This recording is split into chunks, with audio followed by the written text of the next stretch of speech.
Lima তা'বুদু মা লা ইয়াসমাউ ওয়া লা ইউবসিরু ওয়া লা ইউগনি আনকা শাইআ ইয়া আবাতি ইন্নী ক্বাদ জাআনি মিনাল ইলমি মা লাম ইয়াতিকা ফাত্তাবি'নি আহদিকা সিরাতান সাবিয়্যা ইয়া আবাতি লা তা'বুদিশ শাইতান ইন্নাশ শাইতানা কানা লির-রাহমানি আসিয়া।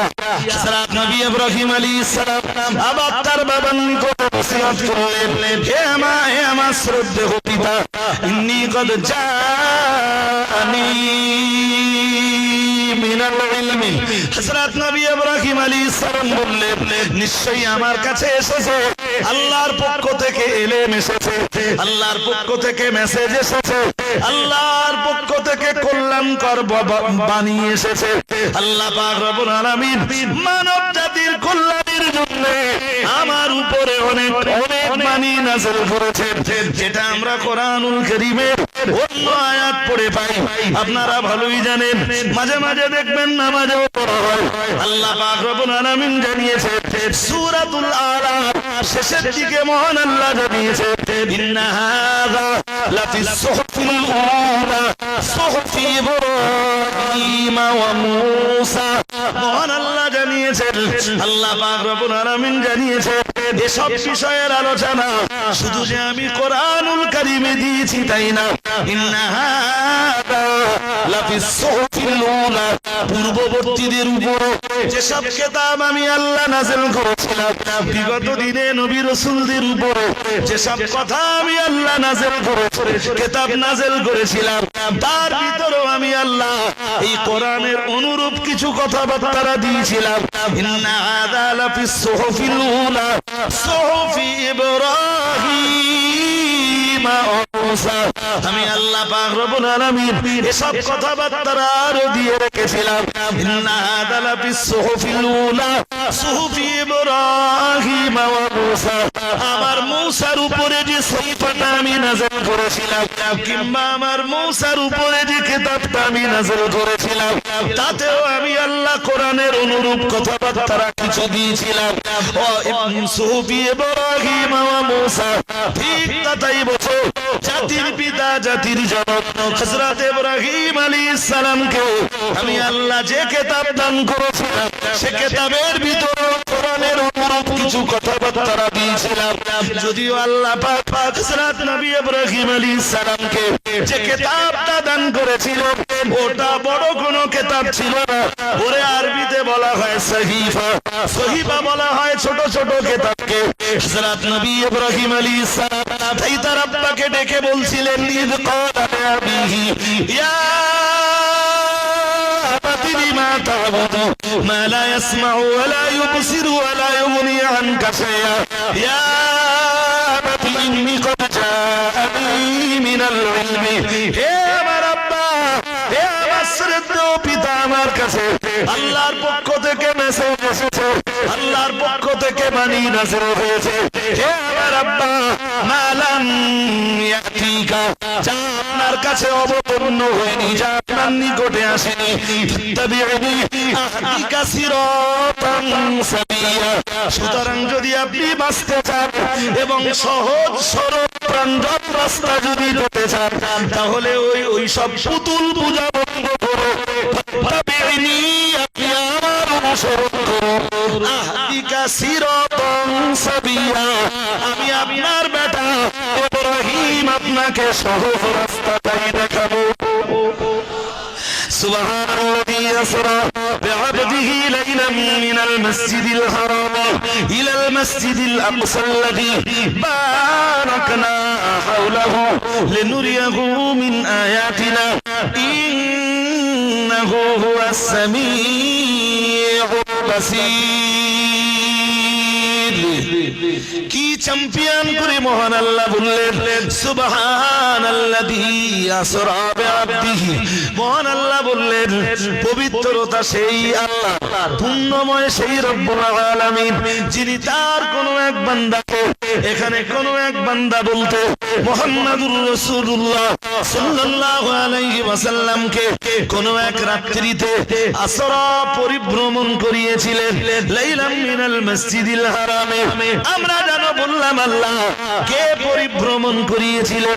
আমার আল্লাহ বললেন যিনি পরিভ্রমণ করিয়েছিলেন তিনি অত্যন্ত পুণ্যময়। তার মানে ইঙ্গিতটা আল্লাহর দিকে। মহান আল্লাহ যেন বললেন আমি পরিভ্রমণ করিয়েছিলাম আমার বান্দা মুহাম্মদ সাল্লাল্লাহু আলাইহি ওয়াসাল্লামকে। আমরা যেন বললাম আল্লাহ আপনি পরিভ্রমণটা কখন করিয়েছিলেন?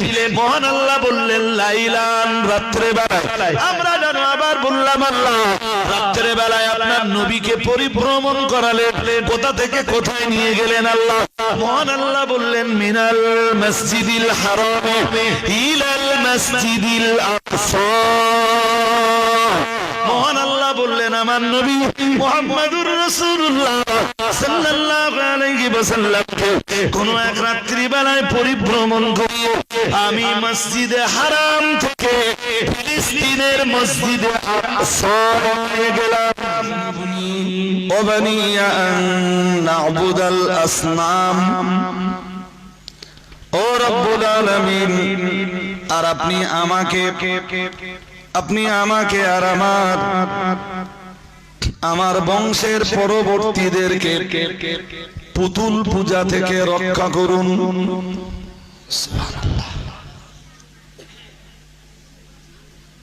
তো এর ভিতরে এই 35 নম্বর আয়াতে ইব্রাহিম আলাইহিস সালামের দুটো দোয়া। প্রথমটা এই শহরটাকে নিরাপদ শহর হিসাবে কবুল করুন, আর আমাকে আর আমার পরবর্তী বংশধরদেরকে আপনি পাথর পূজা, পুতুল পূজা থেকে রক্ষা করুন। দুটো দোয়া। এখন যদি আমি 36 নম্বর আয়াতে নাও যাই, 35 নম্বর আয়াতের আলোচনাটা আগে বুঝে নেন। শোনেন, এই কোরআনের আলোচনা না, কোরআন দিয়ে আলোচনা যদি একদম নির্ভেজাল আলোচনা হয় তবু এর মজা পেতে, স্বাদ পেতে একটু সময় যাবে। চলুন আমরা পরের স্টেপটা বুঝি। ইব্রাহিম নবীর জন্ম ইরাকের বাবেল শহরে। খুব মন দিয়ে শুনতে হবে। ইরাকের এক বিখ্যাত শহর, তার নাম বাবেল। সেই শহরে ইব্রাহিম নবীর জন্ম। যে পরিবেশে ওনার জন্ম, চতুর্দিকে সব পুতুল পূজায় বিশ্বাস। এমনকি ওই পুতুল পূজাতে বিশ্বাসী তার বাবাও। আমি ইতিহাস বলবো না, শুধু ধরিয়ে দিচ্ছি আপনাদের। ওই পুতুল পূজাতে বিশ্বাসী তার আব্বাও, যেটা আমরা কোরআন থেকে পাই। তবে তাফসীরকারকদের কেউ বলেছেন যে তার আব্বা নয়, ওটা তার চাচা। এবং তাদের বলবার একটা, যারা বলেছেন তারা একটা যুক্তিও দেখিয়েছেন যে পৃথিবীতে নবীর বাবারা কেউ কাফের ছিলেন না, মুশরিক ছিলেন না। তাদের যুক্তি হলো মুশরিকের ঘরে আল্লাহ নবী পাঠাতে পারেন না। যেমন দেখবেন, এটা আমরাও কখনো কখনো বলি যে এটা আমার বড় আব্বা, এটা মেজে আব্বা, এটা সেজে আব্বা। ডাকবার সময় আব্বা ডাকি, অথচ উদ্দেশ্য কি? বলুন, উদ্দেশ্য কি? চাচা। তো তাফসীরকারকরা বলেছেন যেখানে আল্লাহ এই বাবার কথা বলেছেন, ওখানে বাবার মর্ম হলো চাচা। তা তো ইব্রাহিম আলাইহিস সালামকে লড়তে হয়েছে, সংগ্রাম করতে হয়েছে তার আব্বা অথবা তার চাচার সাথে। অনেক নসিহত করেছেন তার কমকে। ছোটবেলা থেকে ইব্রাহিম নবীর আব্বা বা তার চাচা বাজারে পাঠাতো ইব্রাহিম নবীকে ওই পুতুল বিক্রি করতে। আর পুতুল যারা কিনতে আসতো, পুতুল বুঝতেছেন? হ্যাঁ না একটু আওয়াজ দিতে হবে। পুতুল বুঝতেছেন? যারা এখানে বসেছেন, আমরা ভারতবর্ষে বাস করি, সুতরাং আমাদের জবান জবানে যেন লাগাম থাকে, তাই যতটা মার্জিত ভাবে আমি বলতে পারি বলছি। ইব্রাহিম নবী পুতুল বিক্রি করতেন, বাবা বা চাচার চাপে পড়ে। আর যখন দেখতেন বাবা চাচা নেই, খরিদ্দার এলে ইব্রাহিম নবী জিজ্ঞেস করতেন, তোমরা এই পুতুল পূজা করো? ছোট তখন একদম। তা কি উপকার করে তোমাদের? এর তো নিজেরই নড়াচড়ার ক্ষমতা নেই। এর নাগের ডগায় একটা মাছি বসলেও তাড়াতে পারে না। তো সে তোমাদের কি উপকার করবে? সাধারণত নিয়ম কি, যারা মাল বিক্রি করে, মালের একটা মালের গুণ যতটা খরিদ্দারের কাছে একটু বেশি বলে সবাই মাল বিক্রি করে। আর ইব্রাহিম নবীকে বাচ্চা বেলায় দেশে পুতুল বিক্রি করতে, উল্টো মালের দুর্নাম করতেছে। কখনো কখনো ইব্রাহিম নবী বলতেন তোমার দাম বেশি না এর দাম বেশি, এ তো তোমার মতো মানুষের হাতে তৈরি, তাহলে দাম কার বেশি? কথা বলেন। আরে বলবেন তো, পুতুল তৈরি করে কে? তো ও কেমনে মূল্যবান হল?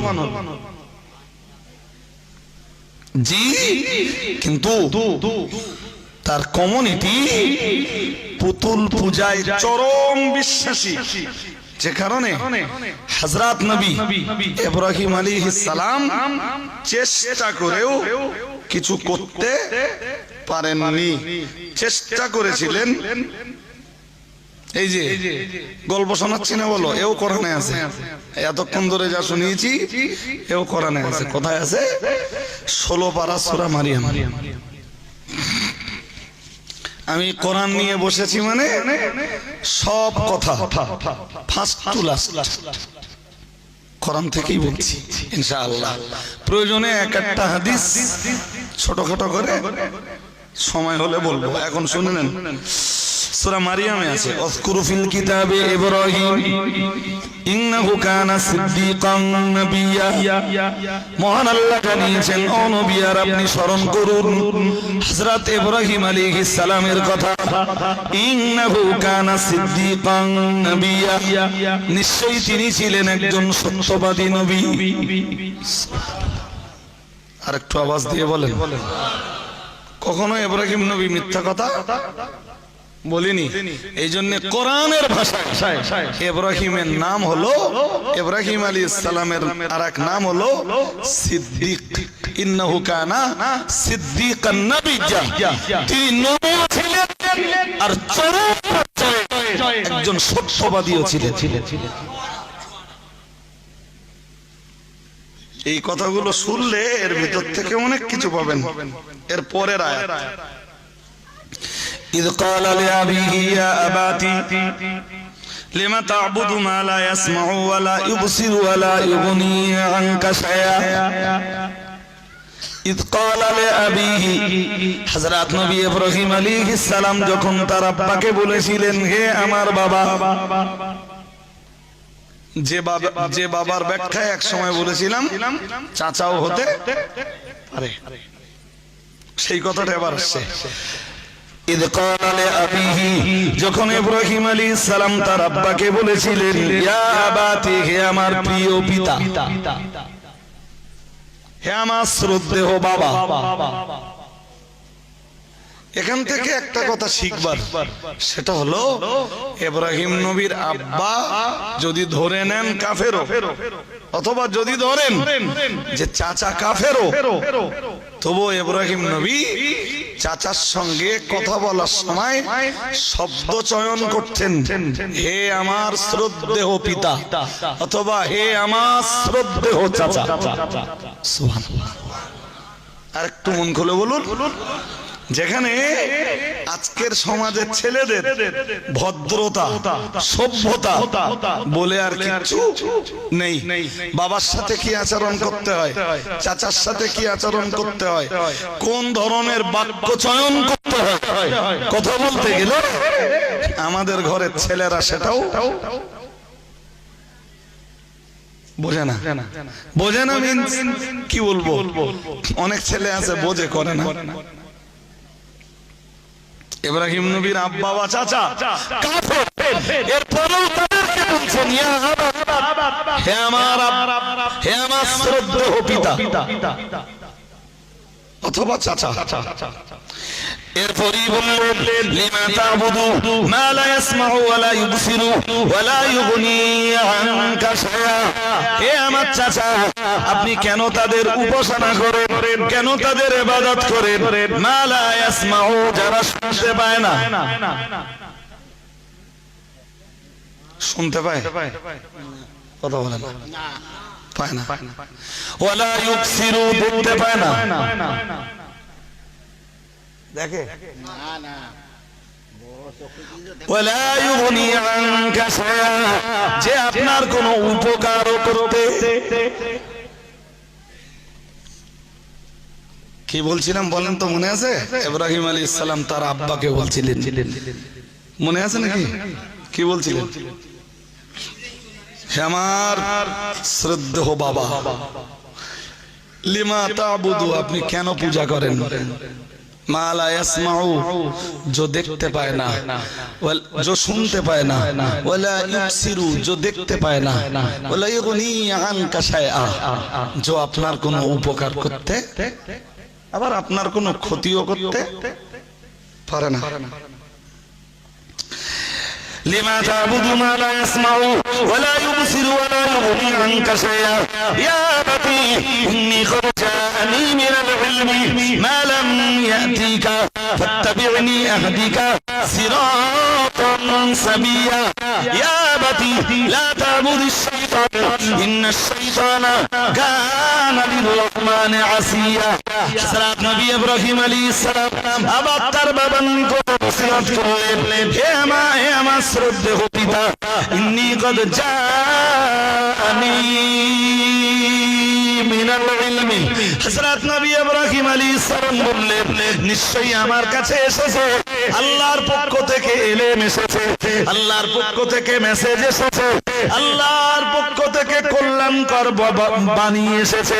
আল্লাহ পাক রব্বুল আলামিন মানব জাতির কল্যাণের জন্য আমার উপরে অনেক বাণী নাযিল করেছেন, যেটা আমরা কোরআনুল কারীমের অন্য আয়াত পড়ে পাই। আপনারা ভালোই জানেন, মাঝে মাঝে দেখবেন নামাজেও পড়া হয়। আল্লাহ পাক রব্বুল আলামিন জানিয়েছে সূরাতুল আরাফ শেষের দিকে মহান আল্লাহ জানিয়েছে, ইন্না হাযা লাফিস সুহুফিল উলা সুহুফি ইব্রাহিম ওয়া মূসা।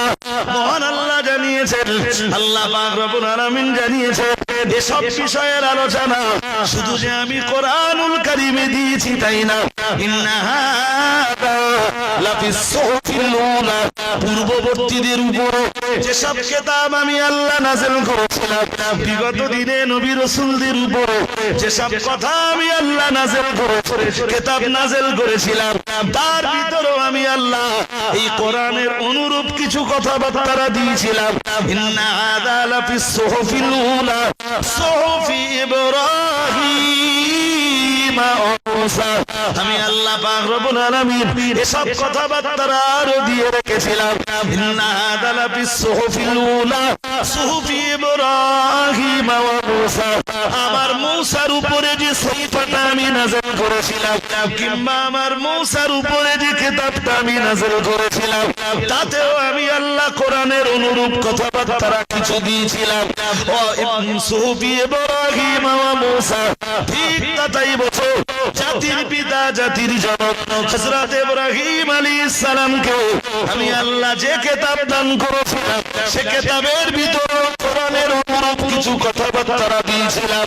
যদিও আল্লাহ পাক হযরত নবী ইব্রাহিম আলাইহিস সালামকে যে কিতাবটা দান করেছিল, ওটা বড় কোনো কিতাব ছিল না। ওরে আরবিতে বলা হয় সহিফা, সহিফা বলা হয় ছোট ছোট কিতাবকে। হযরত নবী ইব্রাহিম আলাইহিস সালাম তাই তার আব্বাকে ডেকে বলছিলেন, ইদ ক্বালা আবিহি ইয়া আবাতি লিমা তা'বুদু মা লা ইয়াসমাউ ওয়া লা ইউবসিরু ওয়া লা ইউগনি আনকা শাইআ ইয়া আবাতি ইন্নী ক্বাদ জাআনি মিনাল ইলমি। হে আমার আব্বা, হে আমার শ্রদ্ধেয় পিতা, আমার কাছে আল্লাহর পক্ষ থেকে মেসেজ এসেছে, আল্লাহর পক্ষ থেকে বাণী নাযিল হয়েছে। হে আমার আব্বা, মালাম ইয়াতিকা, যা আপনার কাছে অবতীর্ণ হয়নি, যা আপনার নিকটে আসেনি, তাবিউনি আহদিকা সিরাতান সাবিয়া। সুতরাং যদি আপনি বাঁচতে চান এবং সহজ সরল প্রাণজট রাস্তা যদি পেতে চান, তাহলে ওই সব পুতুল পূজা বন্ধ করে তাবিউনি, আপনি আমার অনুসরণ করুন। আহদিকা সিরাতান সাবিয়া, আমি আপনার বেটা ইব্রাহিম আপনাকে সহজ রাস্তাটাই দেখাবো।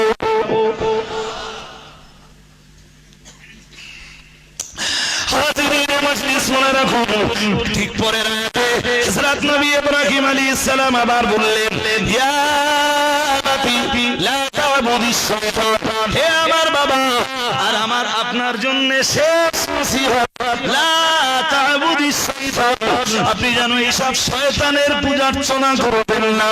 ইন্নাশ শাইতানা কানা লির-রহমানি আসিয়া, এসব শয়তান আল্লাহর চরম অবাধ্য। হযরত নবী ইব্রাহিম আলাইহিস সালাম এই পর্যন্ত নসিহত করলেন, এরপরে আবার বললেন, ইয়া আবাতি ইন্নী আখাফু আইয়ামাসসাকা আযাবুম মিনার রহমানি ফাতাকুনা লিশ-শাইতানি ওয়ালিয়া। ইয়া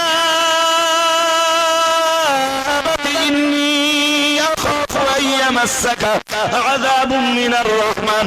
হে আমার শ্রদ্ধেয় পিতা, ইন্নী আখাফু, নিশ্চয়ই আমি ভয় করি, আইয়ামাসসাকা আযাবুম মিনার রহমান, আল্লাহ পাকের শাস্তি, রহমানের শাস্তি আপনাকে স্পর্শ করবে।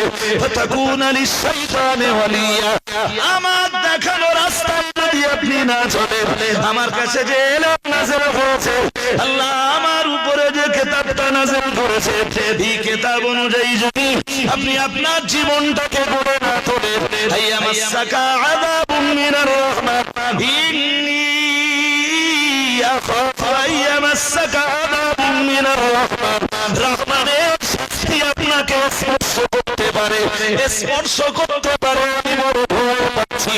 ফাতাকুনা লিশ-শাইতানি ওয়ালিয়া, আর যদি রহমানের শাস্তি, আমার রব্বুল আলামিনের জাহান্নামের শাস্তিটাই যদি আপনার নসিবে জুটে যায়, আমার বড় ভয়। ফাতাকুনা লিশ-শাইতানি ওয়ালিয়া, জাহান্নামের ভিতরে আপনি শয়তানের বন্ধু হয়ে যান কিনা। এই সুবহানাল্লাহ কে বললে? কে বললে সুবহানাল্লাহ?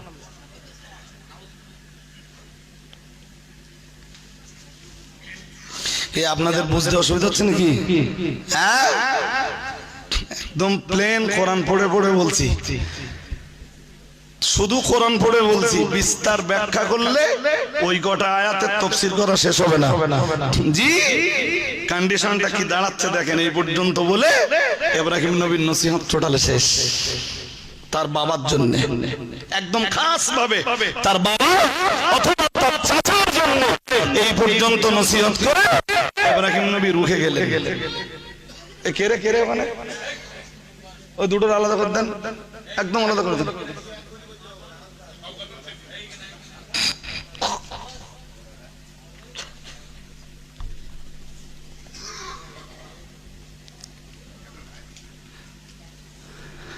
শুনুন, এবার ইব্রাহিম আলাইহিস সালামের আব্বা বলবে, এতক্ষণ ইব্রাহিম আলাইহিস সালাম বলেছেন, ওয়াজ করেছেন, নসিহত শুনিয়েছেন, সেই নসিহতের জবাবে ইব্রাহিম নবীর বাবা এবারে তাকে ডাক দিয়ে বলল, ক্বালা আরাগিবুন আনতা আন আলিহাতি ইয়া ইব্রাহিম লা ইল্লাম তানতাহি লা আরজুমান্নাকা ওয়াহজুরনি মালিয়া। বললেন ইব্রাহিম, কাল তার আব্বা বলল, হে ইব্রাহিম, হে ইব্রাহিম, আরাগিবুন কালা আরাগিবুন আনতা আন আলিহাতি ইয়া ইব্রাহিম, হে ইব্রাহিম, তুমি কি আমার এই সব পুতুল থেকে আমাকে দূরে সরাতে চাচ্ছ? বছরের পর বছর ধরে আমি যাদেরকে পূজা করে আসছি, কি চাচ্ছ তুমি?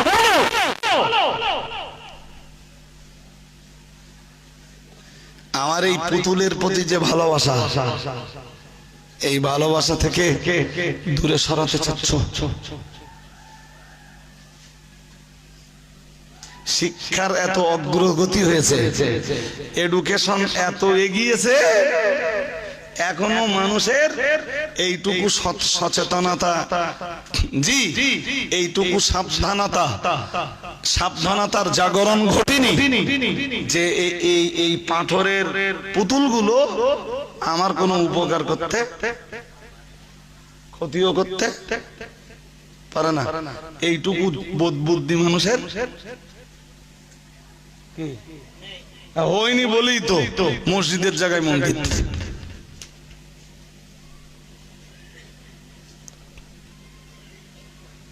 এই তো চলছে। আবার এখন জ্ঞানব্যাপী মসজিদ নিয়ে যে মামলা হয়েছিল, সে মামলার রায়ও মন্দিরের পক্ষে চলে গেছে। আমরা এখানে ঘেউ ঘেউ করেও কিচ্ছু করতে পারবো না। 2024 ফের ইলেকশন হবে, এই কিছুদিন বাদে দেখবেন ইলেকশন হবে, আবার ওরাই ক্ষমতায় আসবে, মিলিয়ে নেবে। লড়াই করার মতো কোন টিম নেই ভারতবর্ষে। সুতরাং ঘেউ ঘেউ করা খানিকটা বেগার হবে। তবুও মাঝে মাঝে বলি, শুধু হকটা আদায় করার জন্য, নইলে হয়তো আল্লাহর কাছে দায়বদ্ধ থেকে যাবে। মুসলমান জিতবে সেদিন, যেদিন মুসলমান তার আদর্শ নিয়ে ফিরে আসবে। মুসলমানের জয় সেদিন হবে যেদিন মুসলমান তার জায়গাতে দাঁড়াতে শিখবে।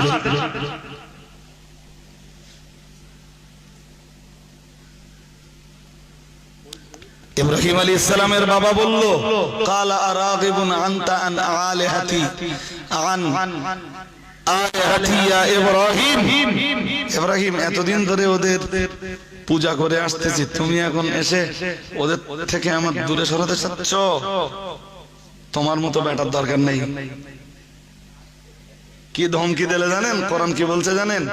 লাইলাম তানতাহি, হে ইব্রাহিম, যদি তুমি তোমার এই বক্তব্যের জায়গা থেকে সরে না আসো, ফের যদি তুমি আমাকে আমার ভালোবাসা এই পুতুল পূজা থেকে আমাকে দূরে সরাতে চেষ্টা করো, জেনে রাখো তুমি লা আরজুমান্নাক, পাথর ছুঁড়ে ছুঁড়ে তোমাকে হত্যা করব।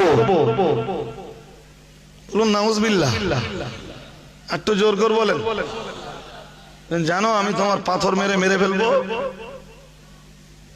অথবা ইব্রাহিম আরেকটা অপশন তোমায় দিচ্ছি, ওয়াহজুরনি মালিয়া, অথবা দূর দরাজ কোন জমিনে তোমাকে হিজরত করতে বাধ্য করব, এমন জায়গায় হিজরত করতে বাধ্য করব, तमाम জিন্দেগিতে তোমার সঙ্গে আমার আর কখনো দিদার হবে না। এবার বলুন, একদম গোড়ায় ফিরে আসছে, বলুন ইব্রাহিম নবীর জন্ম কোথায়? জোর করে বলেন। ইরাকের বাবেল শহরে। জি, ইব্রাহিম নবী ওই কথাগুলো শুনলেন, শুনে বলেছিলাম না যে নবীদের ব্রেন খুব সব সময় শান্ত থাকে।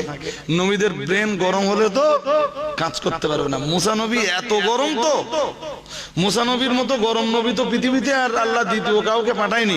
এরপরেও নবী মুসা আলাইহিস সালাম যখন দিনে দাওয়াত দিতে যেতেন, মুসা নবীর ব্রেন খুব ঠান্ডা থাকতো।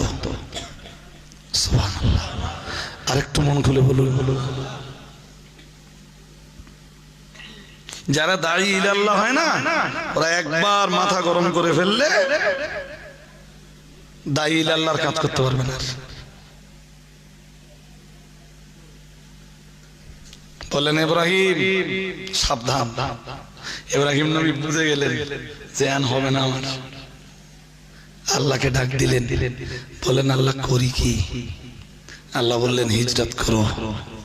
ওখানে দাঁড়িয়ে জি হযরত নবী ইব্রাহিম আলাইহিস সালাম এক বিন্দু বিসর্গ দেরি না করে হযরত নবী ইব্রাহিম আলাইহিস সালাম বললেন, ক্বালা সালামুন আলাইকা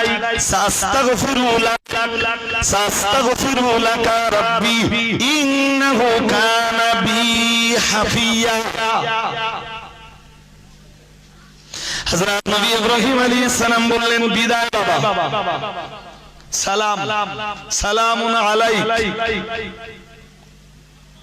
আপনার উপরে শান্তি নাযিল হোক। সুবহানাল্লাহ বলেন। আরেকটু মন খুলে, যে বাবা তারে তাড়িয়ে দিচ্ছে এরপরেও ইব্রাহিম নবী বলছেন সালামুন আলাইক, আসলাম বাবা, তামাম জিন্দেগি হয়তো আপনার সাথে আর কখনো দেখা আমার নাও হতে পারে, দোয়া করে যাচ্ছি আপনার উপরে শান্তি নাযিল হোক। আল্লাহর এত পছন্দ হলো ইব্রাহিম নবীর এই ভূমিকাটা। উম্মতে মুহাম্মাদির যত সন্তান আছে, প্রত্যেক সন্তান বাবার প্রতি কি আচরণ করবে, আল্লাহ ইব্রাহিম নবীর ওই কথাটাকে কোরআনে কোট করে দিলেন। তোরা শিখবি, তোদের বাবার আচরণ যত খারাপই হোক, কেমনে একজন মন্দ চরিত্রের বাবার সাথে আচরণ করতে হয় সেটাও কোরআনের কাছে শিখবি। সালামুন আলাইক, বললেন সালাম, বিদায় বাবা। এর শুধু ওই পর্যন্ত বলে ছাড়লেন না, বললেন বিদায় হয়ে যাচ্ছি, তবে সাস্তাগফিরু লাকা রাব্বি, আমার রবের কাছে আপনার জন্য আমি ক্ষমা চাইব। ক্ষমা ক্ষমা আমার রবকে আমি বিদায় হয়ে যাচ্ছি, আপনার উপরে আপনার রহমত হবে। ইব্রাহিম তার বাবার জন্য ক্ষমা চাইব, তার বাবার হেদায়েতের জন্য আল্লাহর কাছে প্রে করতে থাকবে, আবেদনটা জানাতে থাকবে।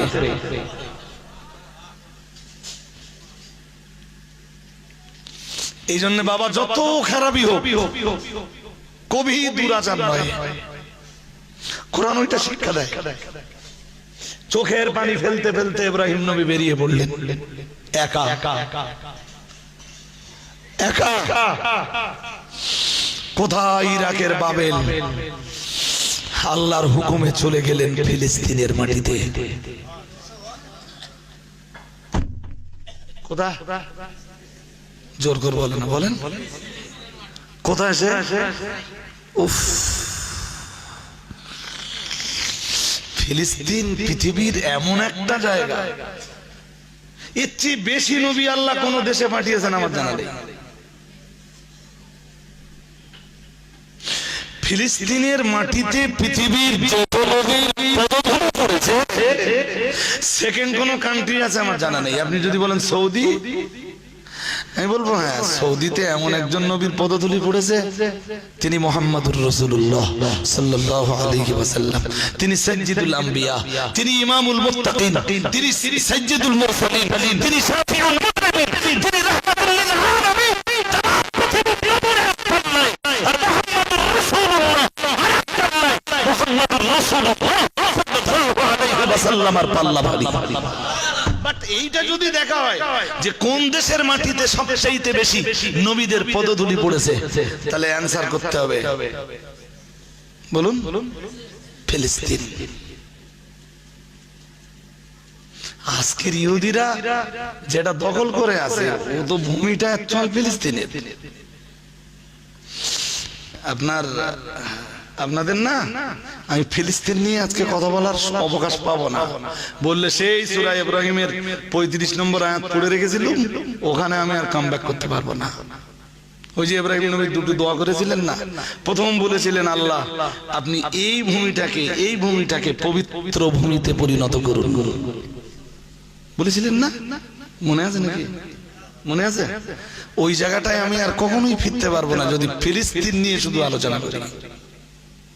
এবছর তো ফিলিস্তিন যখন মারমার কাট পরিস্থিতি চলছিল, তখন ফিলিস্তিনের উপরে একদম নির্ভেজাল কোরআন আর হাদিসের আলোকে অনেক আলোচনা রয়েছে ফিলিস্তিন নিয়ে। আমার একটা দুটো আলোচনা না, ফিলিস্তিন নিয়ে আলোচনা যদি শুধু কোরআন দিয়ে করা হয় আর এক সপ্তাহ ধরে যদি শুধু কোরআনুল কারীম ধরে ফিলিস্তিনের আলোচনা করা হয়, তবুও ফিলিস্তিনের আলোচনা শেষ করা যাবে না।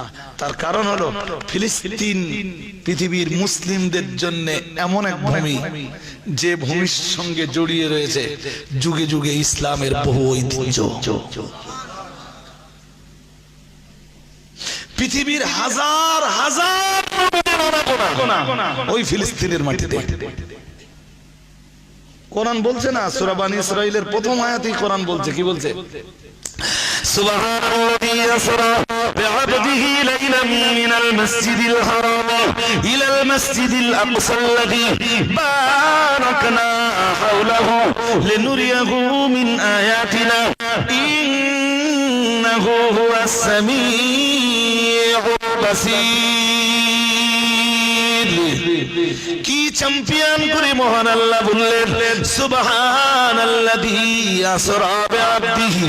মহান আল্লাহ বললেন পবিত্রতা সেই আল্লাহ, পুণ্যময় সেই রব্বুল আলামিন, যিনি তার কোন এক বান্দাকে, এখানে কোন এক বান্দা বলতে মুহাম্মাদুর রাসূলুল্লাহ সাল্লাল্লাহু আলাইহি ওয়াসাল্লামকে কোন এক রাত্রিতে আসরা পরিভ্রমণ করিয়েছিলেন লাইলাম মিনাল মসজিদিল হারামে। আমরা জানো বললাম আল্লাহ কে পরিভ্রমণ করিয়েছিলেন? আমার আল্লাহ বললেন যিনি পরিভ্রমণ করিয়েছিলেন তিনি অত্যন্ত পুণ্যময়। তার মানে ইঙ্গিতটা আল্লাহর দিকে।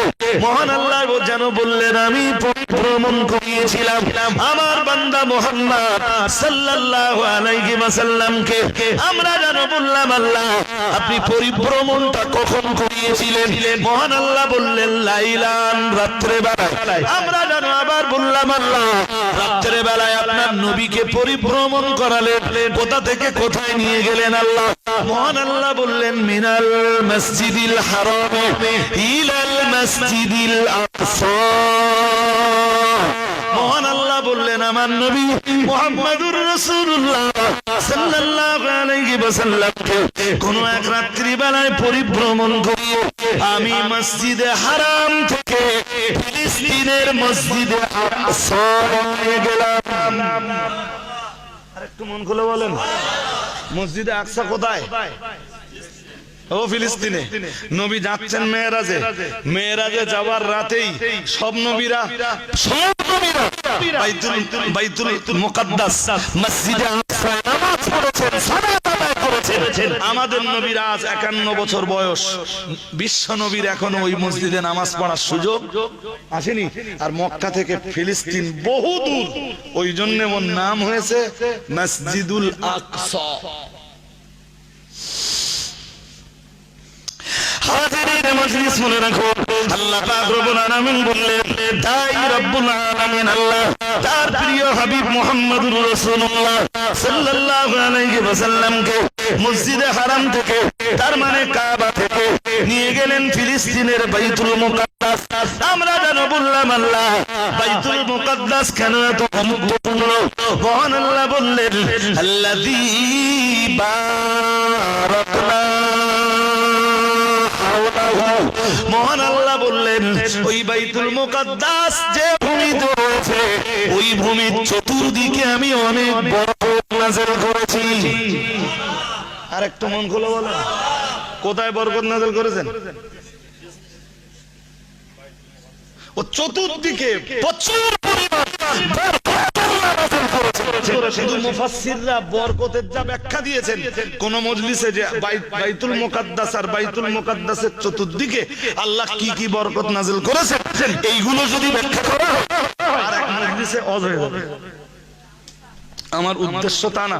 আমাদের নবী ওই রাত্রে গেলেন, হাদিসে আসতেছে, নবীজি বলেন লম্বা হাদিস মেরাজের, ওই হাদিসে বলেন সুম্মা দাখালতুল মসজিদা, এরপরে আমি মসজিদে আকসার ভিতরে ঢুকে পড়লাম, সাল্লাইতু ফীহি রাকাতাইন, আমি ওর ভিতরে 2 রাকাত সালাত আদায় করলাম।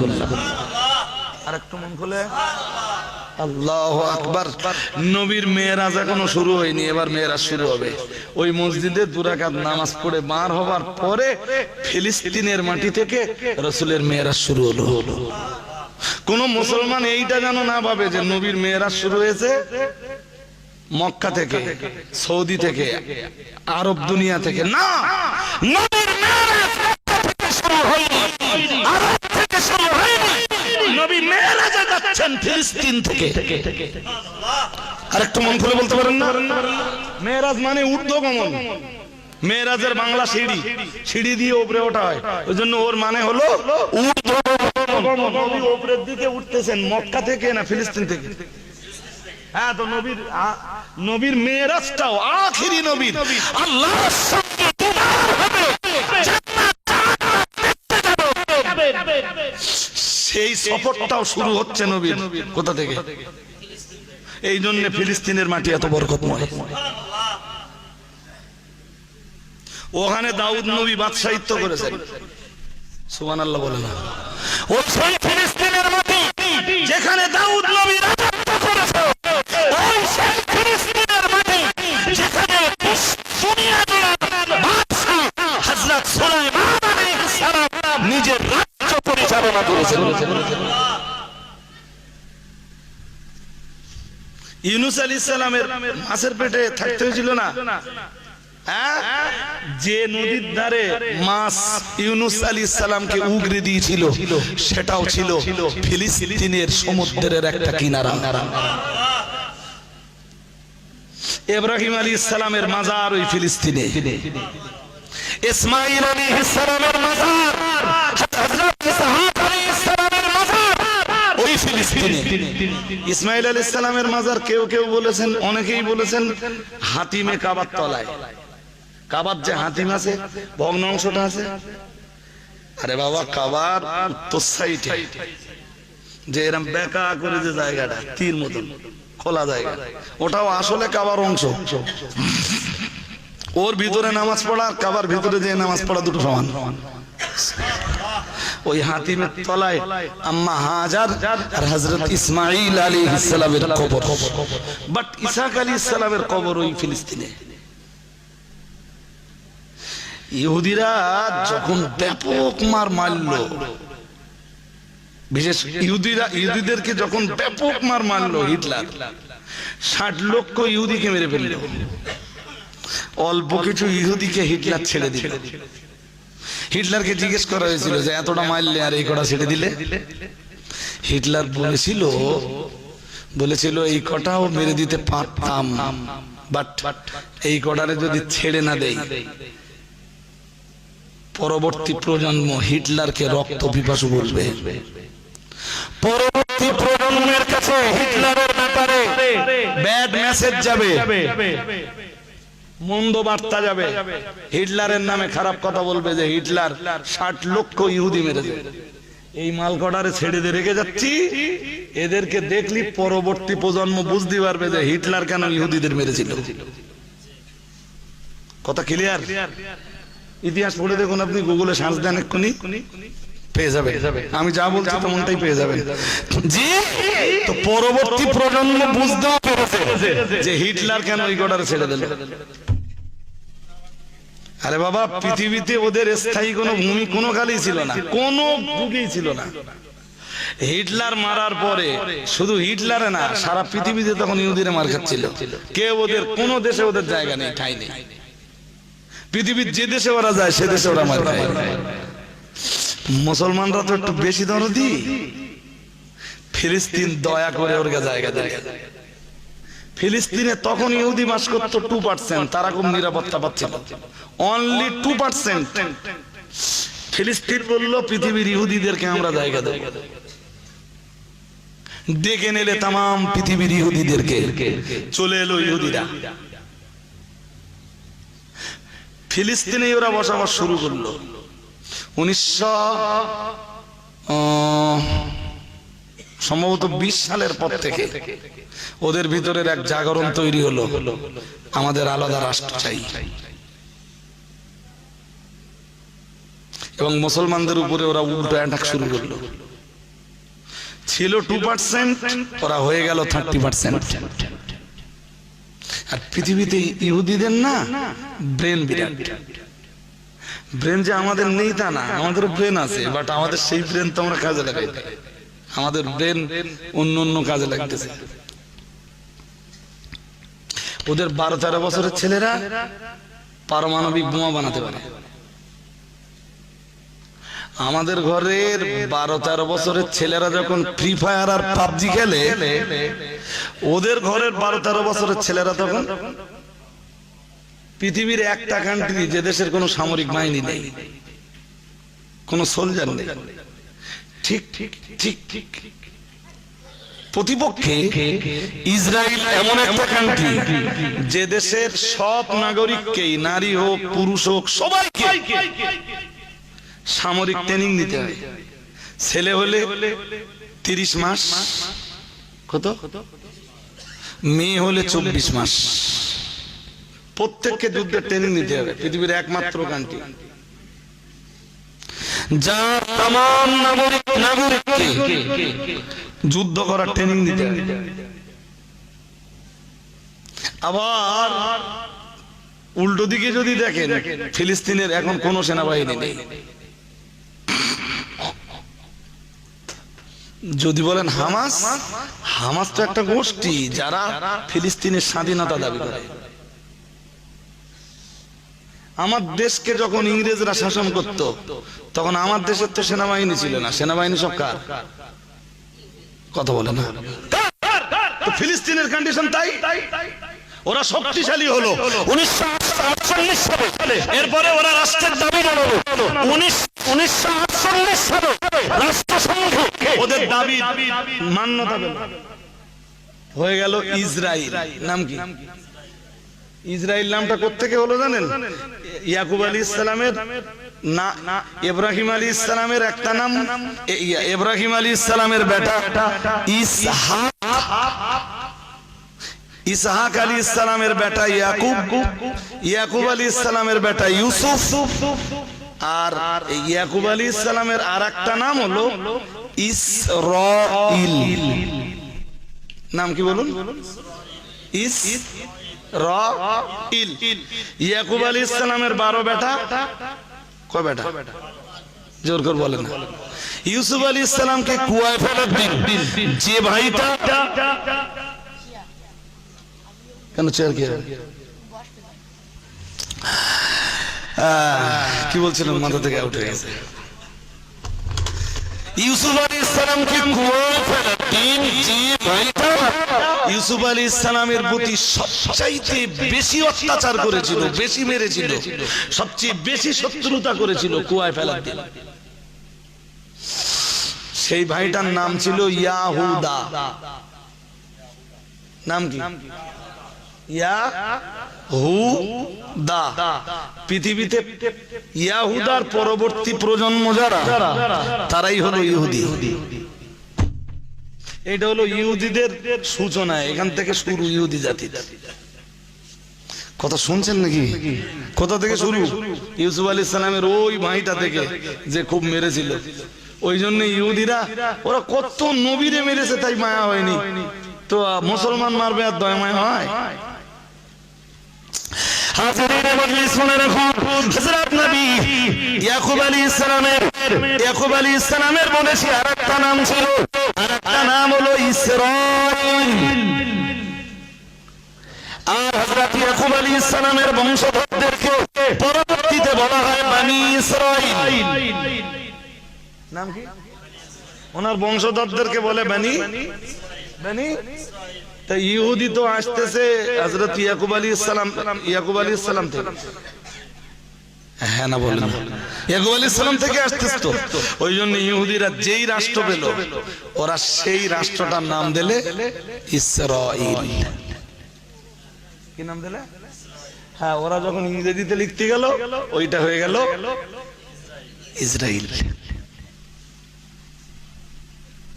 সেখান থেকে আজও মুসলমানরা মার খাচ্ছে। তবে জয় মুসলমানদের হবে।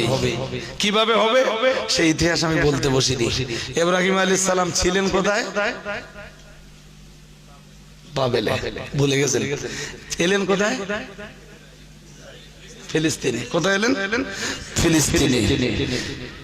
ইব্রাহিম আলাইহিস সালামের দুই বেটা ইসমাইল এবং ইসহাক দুজনেই জন্ম নিলেন ফিলিস্তিনে। সুবহানাল্লাহ। আর একটু মন খুলে বলুন, কয় বেটা জানেন? এটা জানেন না? এই দুই বেটা পৃথিবীতে আসার পর ইব্রাহিম আলাইহিস সালাম বলেছিলেন আলহামদুলিল্লাহ। কোরআন বলেছে, আমি না। ওই যে নামাজ করছিলাম, চলুন ওখানে বার করি, ওই সূরা ইব্রাহিমের ভিতরেই আছে। আমি কতদূর যেতে পারবো জানি না। ইব্রাহিম আলাইহিস সালাম বলেছিলেন আলহামদুলিল্লাহিল্লাযী ওয়াহাবা লি আলাল কিবারি ইসমাঈল ওয়া ইসহাক ইন্না রাব্বী লাসামিউদ দুআ। আর একটু মন খুলে বলেন, ওই ফিলিস্তিনের মাটিতেই হযরত ইব্রাহিম আলাইহিস সালামকে মহান আল্লাহ দুইটা সন্তানের বাবা বানালেন, দুইটা সন্তানের পিতা বানালেন। হযরত নবী ইব্রাহিম আলাইহিস সালাম আল্লাহকে ডাক দিয়ে বললেন আলহামদুলিল্লাহ, तमाम প্রশংসা আমার আল্লাহ, আল্লাযী ওয়াহাবা লি আলাল কিবারি ইসমাঈল ওয়া ইসহাক, যিনি এই বৃদ্ধ বয়সে, যিনি এই বুড়ো বয়সে আমাকে ইসমাঈল আর ইসহাকের বাবা বানিয়েছে। আরেকটু মন খুলে বলেন। ও শুনতেছেন তো, অন্যদিক খেয়াল আছে কিনা জানি না। তো অন্যদিক খেয়াল না থাকলে, যদি না থাকে তো এইদিকে একটু খেয়াল করতে হবে। কি বলেছি বলেন দিন? ইব্রাহিম নবী প্রশংসা করে নিলেন যে ইসহাক পৃথিবীতে এলো। ইসমাইল পৃথিবীতে আসার পরে একবার প্রশংসা করেছিলেন। ইসমাইল প্রথম সন্তান আর ইসহাক দ্বিতীয় সন্তান। দ্বিতীয় সন্তান আসবার পরে ফের প্রশংসাটা করছেন দুইজনের জন্য একসাথে। কি বলছেন? বলছেন আলহামদুলিল্লাহ। সূরা ইব্রাহিমে তো আছে এই আয়াত। এটা সূরা ইব্রাহিমের 39 নম্বর আয়াত। কি সুন্দর করে ইব্রাহিম নবী বললেন আলহামদুলিল্লাহ। সবাই বলুন। আপনারা বলতেছেন না কেন? আরো আওয়াজ দিয়ে বলেন আলহামদুলিল্লাহ। কেন? ইব্রাহিম নবী বললেন ওয়াহাবা লি আলাল কিবার আল্লাযী ওয়াহাবা লি আলাল কিবারি ইসমাঈল ওয়া ইসহাক, এই বৃদ্ধ বয়সে যিনি আমাকে প্রথমবার বাবা বানিয়েছিলেন ইসমাঈলের বাবা, আর পরবর্তী সময়ে আমাকে যিনি ইসহাকের বাবা বানিয়েছেন সেই আল্লাহর জন্য প্রশংসা। সবাই সুবহানাল্লাহ বলুন। কচি কাঁচা তো আমাদেরও আছে। যদি একদম সত্যি কথাটা বলতে হয়, যেদিন কচি হওয়ার খবর হয়েছিল আলহামদুলিল্লাহ পড়া হয়েছিল।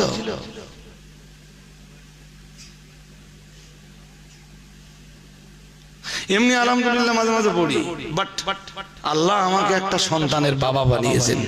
আল্লাহ আমাকে তিনটে কচির বাবা বানিয়েছেন, কি দুটো কচির বাবা বানিয়েছেন, কিংবা 5টা কচির বাবা বানিয়েছেন, কিংবা 7টা কচির বাবা বানিয়েছেন। আলহামদুলিল্লাহ কি পড়া হয়েছিল? কচি কাঁচা ভালো হওয়ার লাইন বিরাট বিরাট। কচি এমনি ভালো হয় না। দেখেন ইব্রাহিম আলাইহিস সালাম, ইব্রাহিমের এই মানে প্রশংসা করাটা আল্লাহর এত ভালো লাগলো, যত পুরুষে বাবা হলো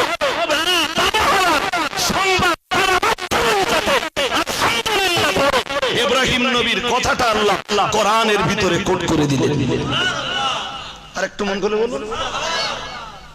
আমি এমনি শুরুতে সূরা ইব্রাহিমের এই আয়াতগুলো পড়েছি আজকে, যদিও আমি ধারাবাহিকতার সাথে বলতে গেলে যদি ব্যাখ্যা করে সব কথা বলতে যাই আমার জন্য আরো আরো আরো লম্বা সময় দরকার। বৃদ্ধ বয়সের বাবা মানে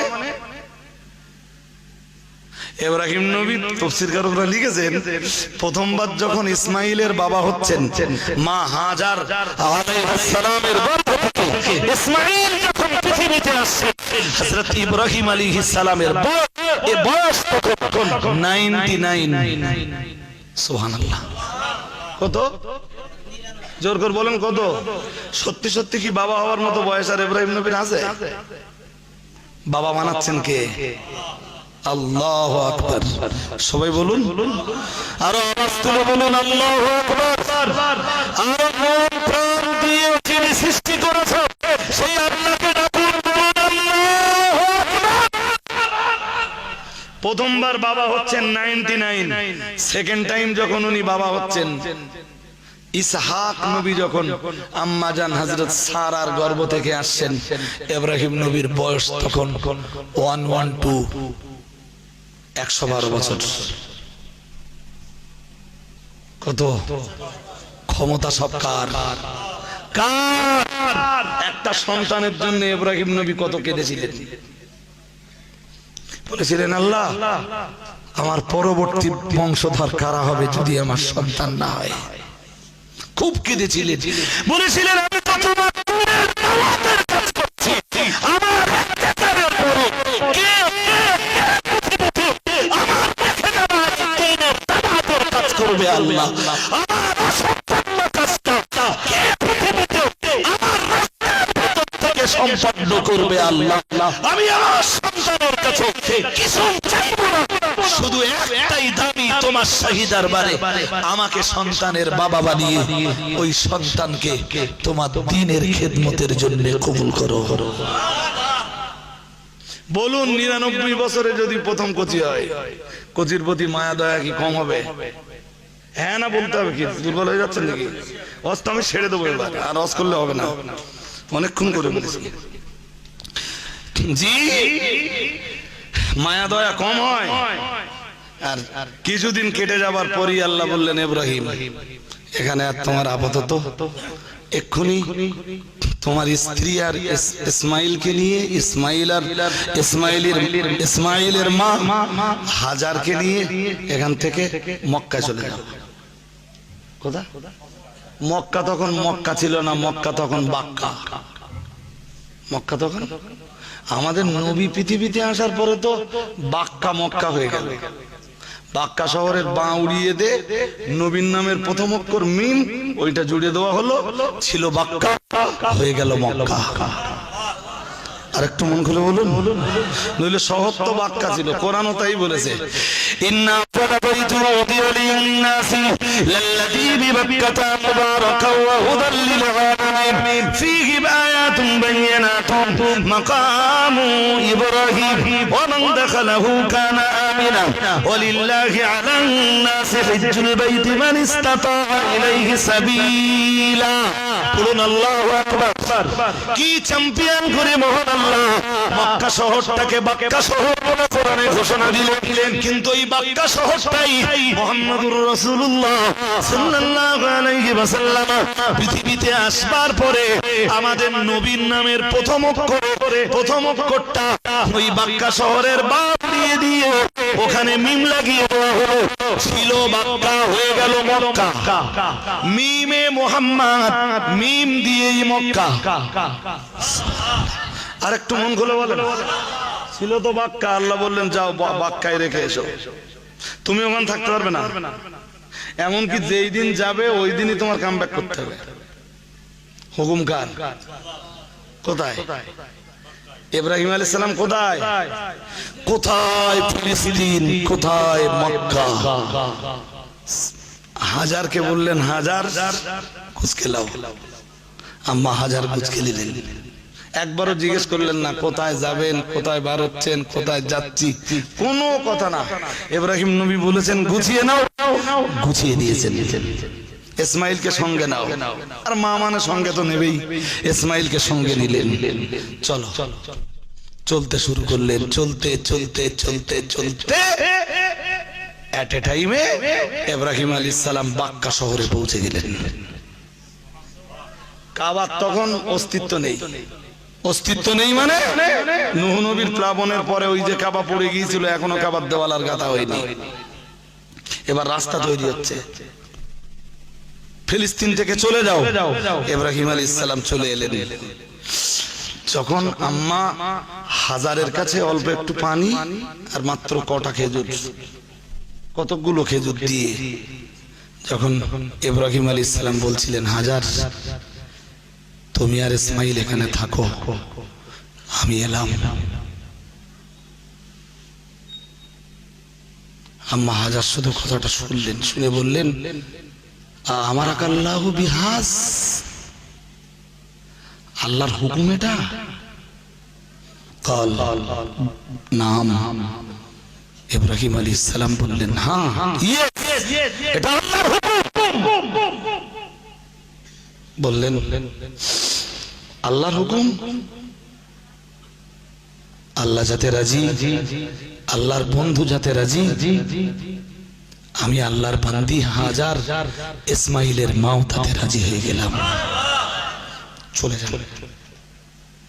আম্মা জান ওই জায়গায় দাঁড়িয়ে আরেকটা কথা বলেছিলেন, হুজুর হুকুম যদি আল্লাহর হয় ইযান লা ইউদাইয়ুনা, আপনি যখন বলেছেন হুকুম আল্লাহর, আমি আল্লাহর বান্দি হাজার অবশ্যই বিশ্বাস করতে পারি যে রব্বুল আলামিন আমাকে আর আমার দুধের বাচ্চা ইসমাইলকে এই জনশূন্য এলাকাতে, খাদ্য পানিহীন এলাকাতে যে রব্বুল আলামিন রেখে যাবার নির্দেশ দিয়েছে, না না না না না, তামাম এরিয়ায় কোনো মানুষ দেখা যায় না, কোনো গাছে ফল দেখা যায় না, কোনো গাছে ফুল পর্যন্ত দেখা যায় না, এখানকার জমিনে কোনো শাকসবজি উৎপন্ন হয় না, কিন্তু রব্বুল আলামিন আল্লাহ যেহেতু এখানে রেখে যাবার জন্য নির্দেশ দিয়েছে, হুজুর আমি ইসমাইলের জননী আল্লাহর বান্দি হাজার, আমি আমার আল্লাহর নির্দেশকে মাথা পেতে মেনে নিলাম।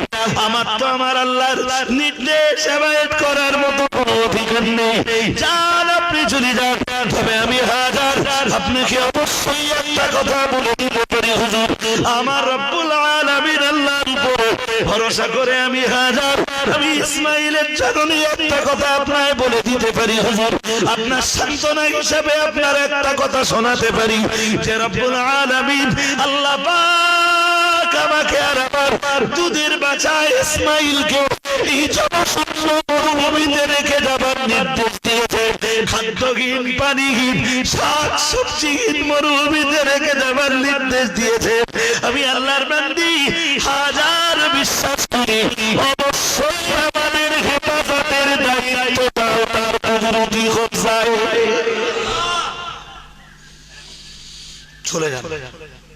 এই এত রাস্তা এসেছেন, একবারও জিজ্ঞেস করেননি কোথায় যাচ্ছি, কোথায় যাব, কেন যাচ্ছি, কোন কথা না। ইব্রাহিম নবী যখন চলে যাচ্ছে বলছেন, হাজার তুমি আর ইসমাঈল এখানে থেকে যাবে, আমি ফিলিস্তিনে ব্যাক করছি। আম্মা হাজার বললেন, এটা আল্লাহর হুকুম? বললেন ইয়েস। বললেন যান, চলে যান, চলে যান, দেরি করবেন না, আল্লাহ নারাজ হয়ে যাবে। ইসমাইল আর হাজারের চিন্তা করতে হবে না, হুকুম যার, হেফাজতের দায়িত্বটাও তার। উফ, কি বিশ্বাস মালিকের উপরে, কি বিশ্বাস।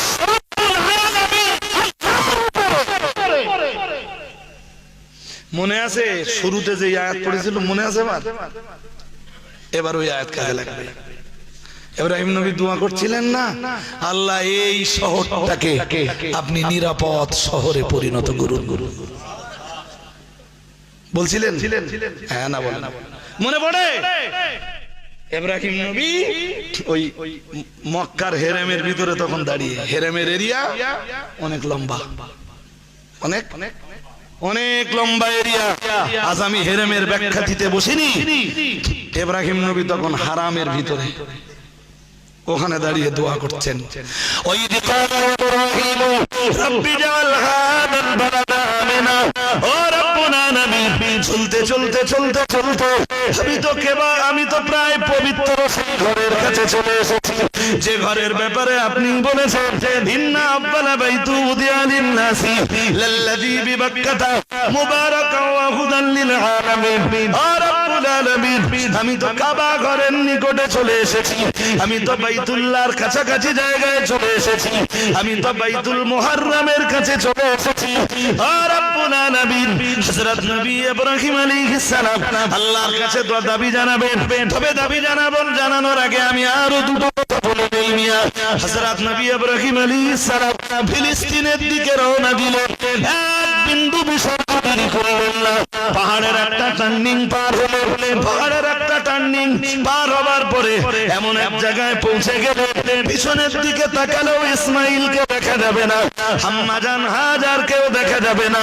হাজার কিংবা ইসমাইল, ইসমাইল অথবা ইসমাইলের মা, দুইজনের কাউকেই দেখা যাবে না। হযরত নবী ইব্রাহিম আলাইহিস সালাম পাহাড়ের আড়ালে দাঁড়িয়ে পড়লেন, বাহনের উপর থেকে নেমে পড়লেন, বাহনের উপর থেকে নেমে আল্লাহ সেই দরবারে দুখানা হাত তুলে বললেন, কালা রাব্বি জাআল হাযাল বালাদা আমিনা। ও রব্বুল আলামিন, আল্লাহ আমি তো আমার বেটা ইসমাইলকে ত্যাগ করে যাচ্ছি, আমি তো আমার বিবি সাদের বিবি ইসমাইলের জননী হাজারকে ত্যাগ করে যাচ্ছি। আল্লাহ, যে মানুষটা তোমার জন্য সন্তানকে ত্যাগ করতে পারে, যে মানুষটা তোমার জন্য নিজের বিবিকে ত্যাগ করে চলে যেতে পারে, রব্বুল আলামিন, আল্লাহ সেই মানুষটার দাবি দোয়া কি তোমার দরবারে মঞ্জুর হওয়ার মতো নেই? আল্লাহ, ও রব্বুল আলামিন, আল্লাহ আমি ইব্রাহিম আপনার সেই দরবারে দুটো হাত তুলেছি। আল্লাহ, রব্বি জাআল হাযাল বালাদা আমিনা। আমার 99 বছর সন্তান ইসমাইলকে ত্যাগ করে ফিলিস্তিনের দিকে চলে যাচ্ছি। আল্লাহ, আর আপনার এই কাবা চত্বরের আশেপাশে দাঁড়িয়ে, আল্লাহ পবিত্র জায়গায় দাঁড়িয়ে আপনার শাহিদার বারে দুখানা খালি হাত তুলে দোয়া চাইছি। আল্লাহ, রব্বি জাআল হাযাল বালাদা আমিনা। আল্লাহ, এই শহরকে আপনি নিরাপদ শহর হিসাবে কবুল করে নিন। কিয়ামত পর্যন্ত আল্লাহ এই শহরের নিরাপত্তার দায়িত্ব আপনার কুদরতি কবজায় আপনি তুলে নিন।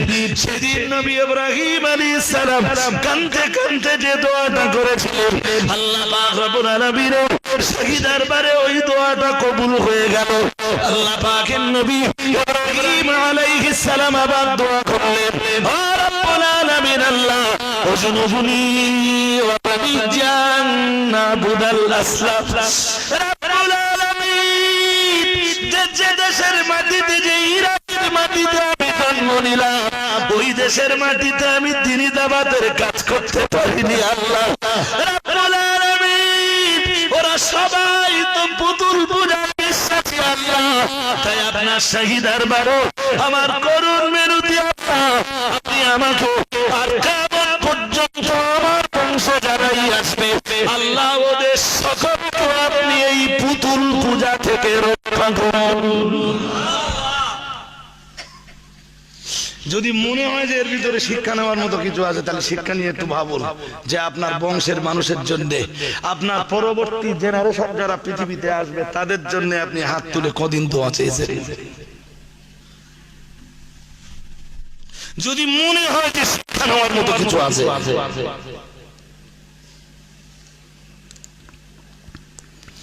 বললো আর আমাকে আপনি রক্ষা করুন, শুধু আমাকে না, আমার সন্তানদেরকে রক্ষা করুন, আমার সন্তানদের সন্তানদেরকে রক্ষা করুন।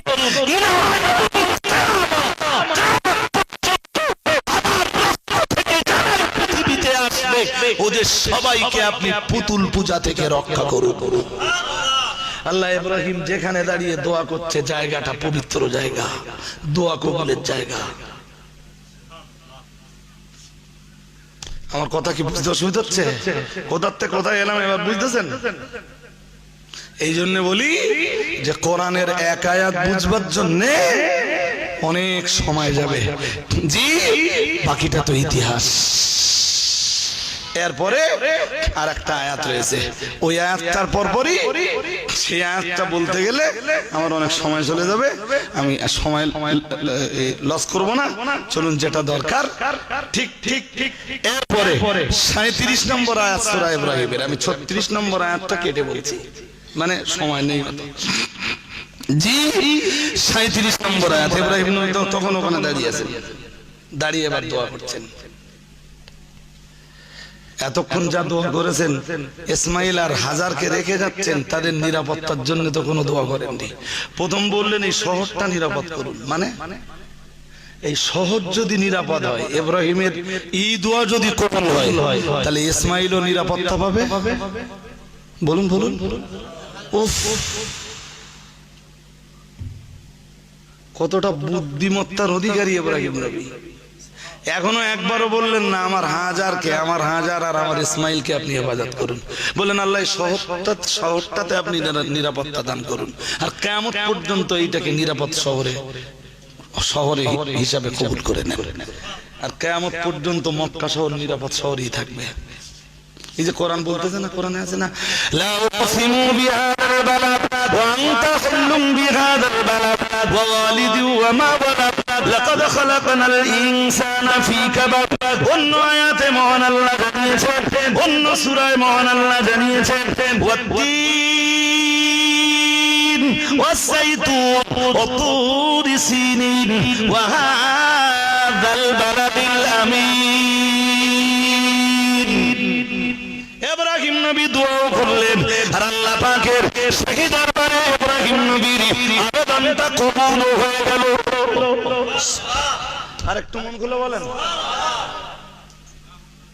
পৃথিবীর সব শহর, পৃথিবীর কোন শহরে যদি নিরাপত্তা না থাকে, একটা সেকেন্ডে যদি নিরাপত্তা থাকে, কিয়ামত পর্যন্ত সেই শহরটা হবে মক্কা শহর। আর একটু মন খুলে বলেন, আল্লাহ চাঁদ, আল্লাহ পরিষ্কার বলেছেন, মক্কা নগরীর কসম করে বলতেছেন ওয়াহাদাল বালাদিল আমিন, আমি এই নিরাপদ শহরের কসম করে বলছি। মানে ইব্রাহিম আলাইহিস সালামের, আলহামদুলিল্লাহ, ইব্রাহিম আলাইহিস সালামের দোয়া আল্লাহর দরবারে কবুল হলো। আল্লাহ শহরটাকে নিরাপত্তাও দান করলেন। ইব্রাহিম নবী একটু স্বস্তি পেলেন, বলেন আমার হাজার আর ইসমাইলকে ছেড়ে যাচ্ছি, নো প্রবলেম। যে শহরে থাকবে, শহর যদি নিরাপদ হয়, আর কোন সমস্যা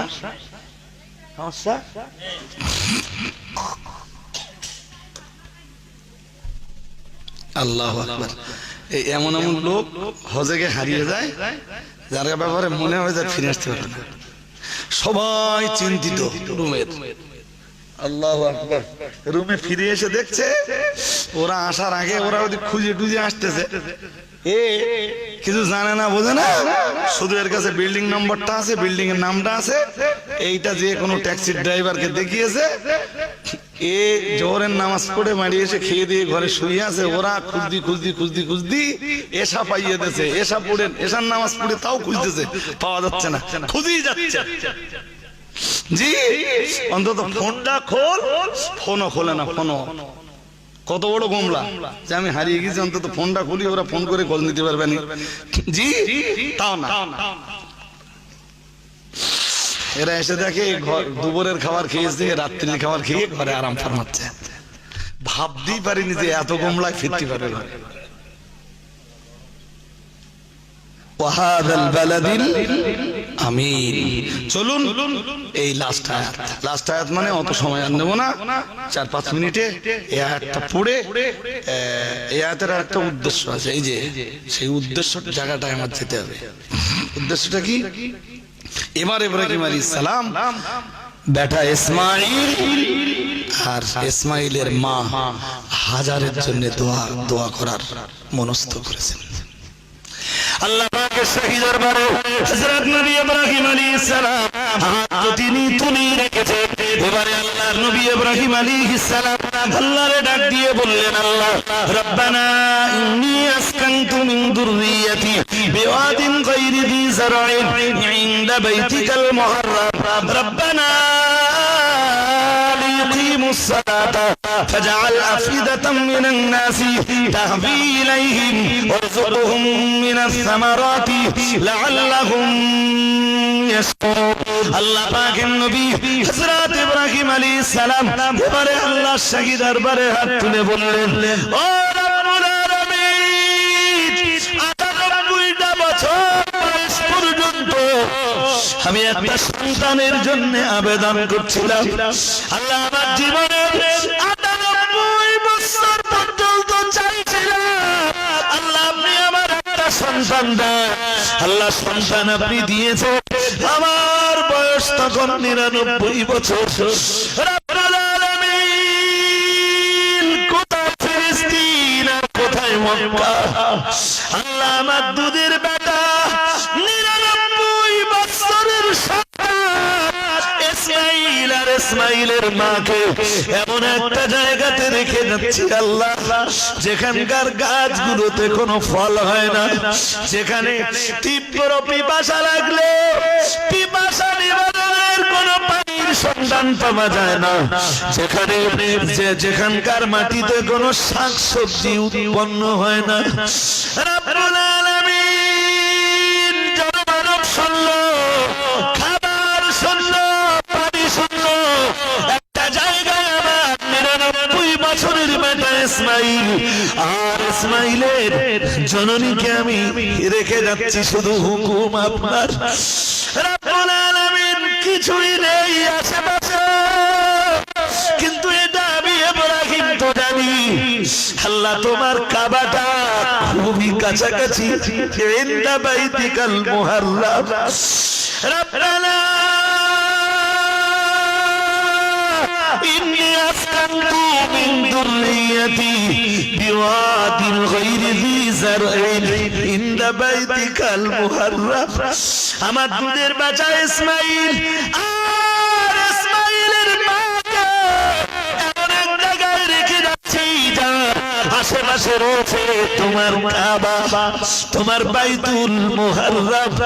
রব্বুল আলামিন, জনমানব শূন্য এরিয়াতে আমি ওদের দুজনকে ছেড়ে যাচ্ছি না আল্লাহ তাআলা, ওদের দুজনকে তো আমি ইব্রাহিম আপনার আল্লাহ তাআলা ওদের দুজনকে তো আমি আপনার কুদরতি কবজায় তুলে দিয়েছি।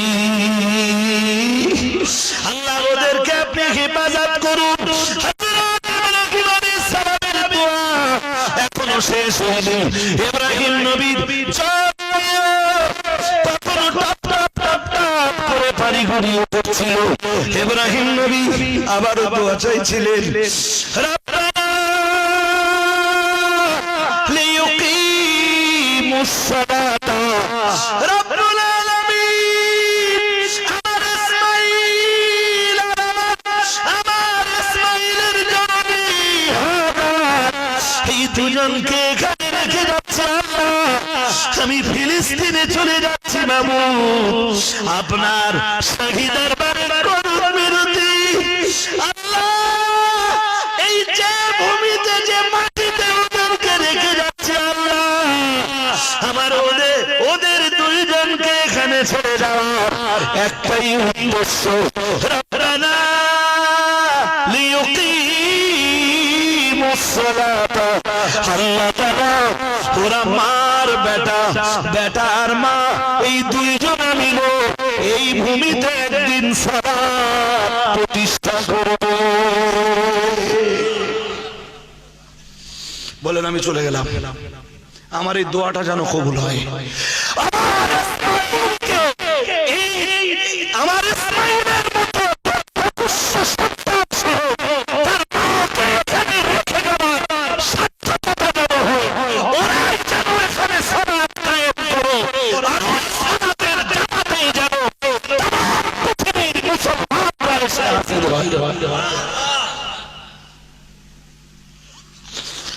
কচি লালন পালন করার উদ্দেশ্যে যদি চাষ করা হয় তাহলে আপনি ব্যর্থ।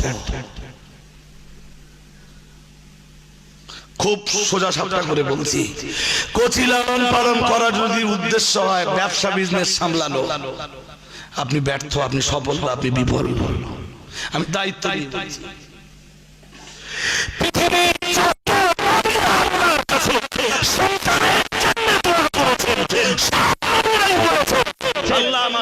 সন্তানকে আপনার দ্বীনি খেদমতের জন্য কবুল করুন।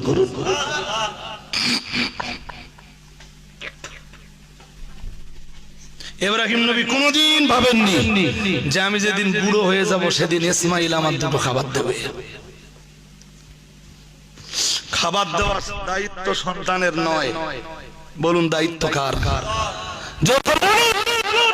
এই চিন্তা ভাবনাটা কেন আসে যে বুড়ো বয়সে খাবো কি? কচি কাঁচা যদি না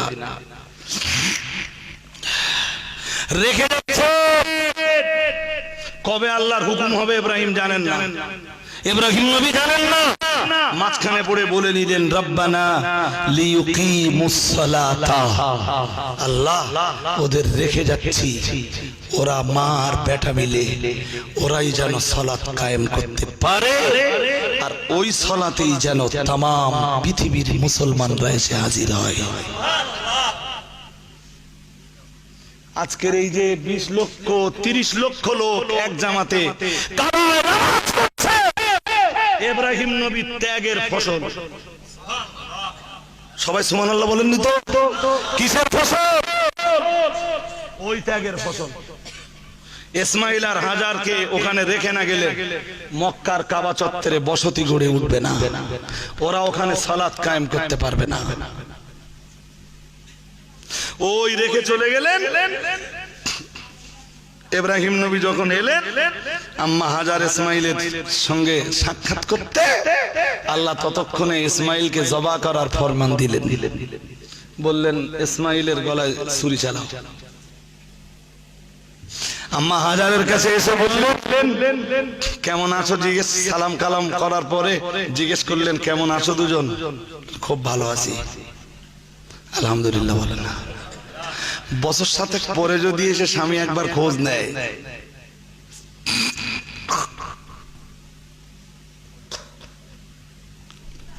বললেন আলহামদুলিল্লাহ খুব ভালো আছি, খুব ভালো আছি। বললেন বেশ আলহামদুলিল্লাহ, তো ইসমাইলকে গুছিয়ে দাও, দাওয়াতে নিয়ে যাব। বললেন দাওয়াত? বললেন বলছি তো দাওয়াতে নিয়ে যাব। দাওয়াত কার? জোর করে বলেন না কার? কি করতে নিয়ে যাচ্ছেন? সেখানেও জিতে গেলেন। ইসমাইল জবা হবে না, আম্মা হাজারের কাছে রেখে চলে গেলেন। বললেন সবকিছু স্ত্রীকে খুলে বললেন। বললেন হুকুম ছিল আল্লাহর, ওকে জবাই করতে নিয়ে গিয়েছিলাম, কিন্তু ইচ্ছা আল্লাহরও জবাই হয়নি। তবে আমি ইব্রাহিম হেরেও যাইনি। আরেকটু মন করে বলুন। ওই রেখে চলে যাচ্ছেন, এবারে আসবেন। এবারে যখন আসবেন তখন আল্লাহ কাবার দেওয়াল উঁচু করার দায়িত্ব দেবে ইব্রাহিম নবীর। আবার ফিলিস্তিনে চলে গেলেন। ফিলিস্তিন থেকে আর আসেন না এখানে। আল্লাহ এবারে বললেন ইব্রাহিম এখানে শুধু বাইতুল মুকাদ্দাসের দায়িত্ব পালন করলে হবে না, কাবার দেওয়াল তো অনেক আগেই পড়ে গিয়েছিল, যাও কাবার দেওয়ালটা উঁচু করো। ইব্রাহিম নবী ওখান থেকে চলতে চলতে এখানে এলেন। ইসমাইল তখন কাজবাজ করার মতো বড় হয়ে গেছে। ইসমাইলকে ডেকে বললেন দেখ বাবা, কাবার দেওয়াল তুলবো, এর মতো সওয়াবের কাজ আর নেই, আল্লাহর এত রহমতের কাজ আর নেই। আমি মনে করছি কি জানিস বেটা ইসমাইল, এই আল্লাহর রহমতের ভাগার বাইরে দেব না। আল্লাহ যেটুকু রহমত বিনিময়ে দেন, এইটুকু রহমত বাপ বেটায় ভাগ করে নেই। বললেন আমি কখনো রাজমিস্ত্রির কাজ করিনি, আমি মিস্ত্রি হয়ে যাব, তুই লেবার হবি, আমার যা যা লাগবে তুই জোগাড় করে দিবি। বাপ বেটা মিলে কাবার দেওয়াল তুললো, তুলেও দিলেন। আল্লাহর এত পছন্দ হলো ইব্রাহিম আর ইসমাইলের কাজ, আল্লাহ কোরআনে বললেন ওয়াইদ ইয়ারফাউ ইব্রাহিমুল কওয়াইদা মিনাল বাইতি ওয়া ইসমাঈল রব্বানা তাকাব্বাল মিন্না ইন্নাকা আনতাস সামিউল আলিম। আর একটু মন করলে ওদের সাথে কোনোদিন এরকম পরামর্শ হয়েছে যে আল্লাহর একটা রহমতের কাজ আছে, চল দুজনকে ভাগ করলেই? একটু ভাবেন যে আঙ্গা কচি মানুষ হয় না কেন?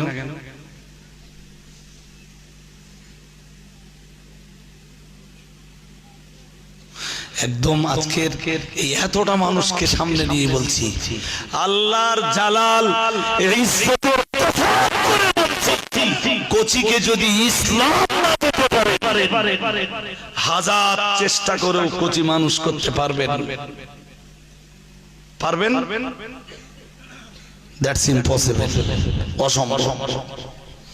যদি কচি মানুষ করতে হয়, কচিরে ইসলাম দেন। ইসলাম, ওই ইসলাম পেলে এমনি মানুষ হয়ে যাবে। ইসলাম এমন ধর্ম, শুধু নামাজ পড়ার ধর্ম না, বলে ইসলাম মানুষ হওয়ার ধর্ম। সুবহানাল্লাহ বলে না? এত দেরি হচ্ছে কেন? ইসলাম কিসের ধর্ম? বলুন বলুন। পৃথিবীতে ইসলামকে তুলে নিলে অল ওয়ার্ল্ডে মানুষ হওয়ার মতো আর কোন ধর্ম, আমি দায়িত্ব নিয়ে বলছি,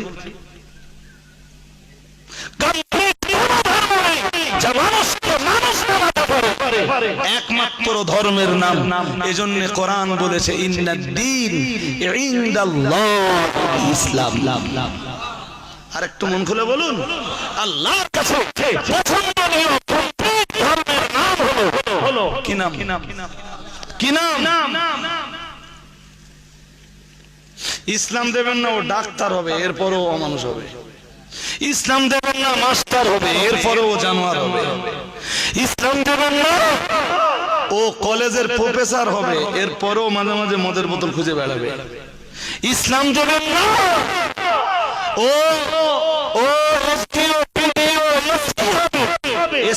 চেয়ারে বসে হাত লম্বা করে ঘুষে টাকা নিয়ে জাতিকে ধ্বংস করবে।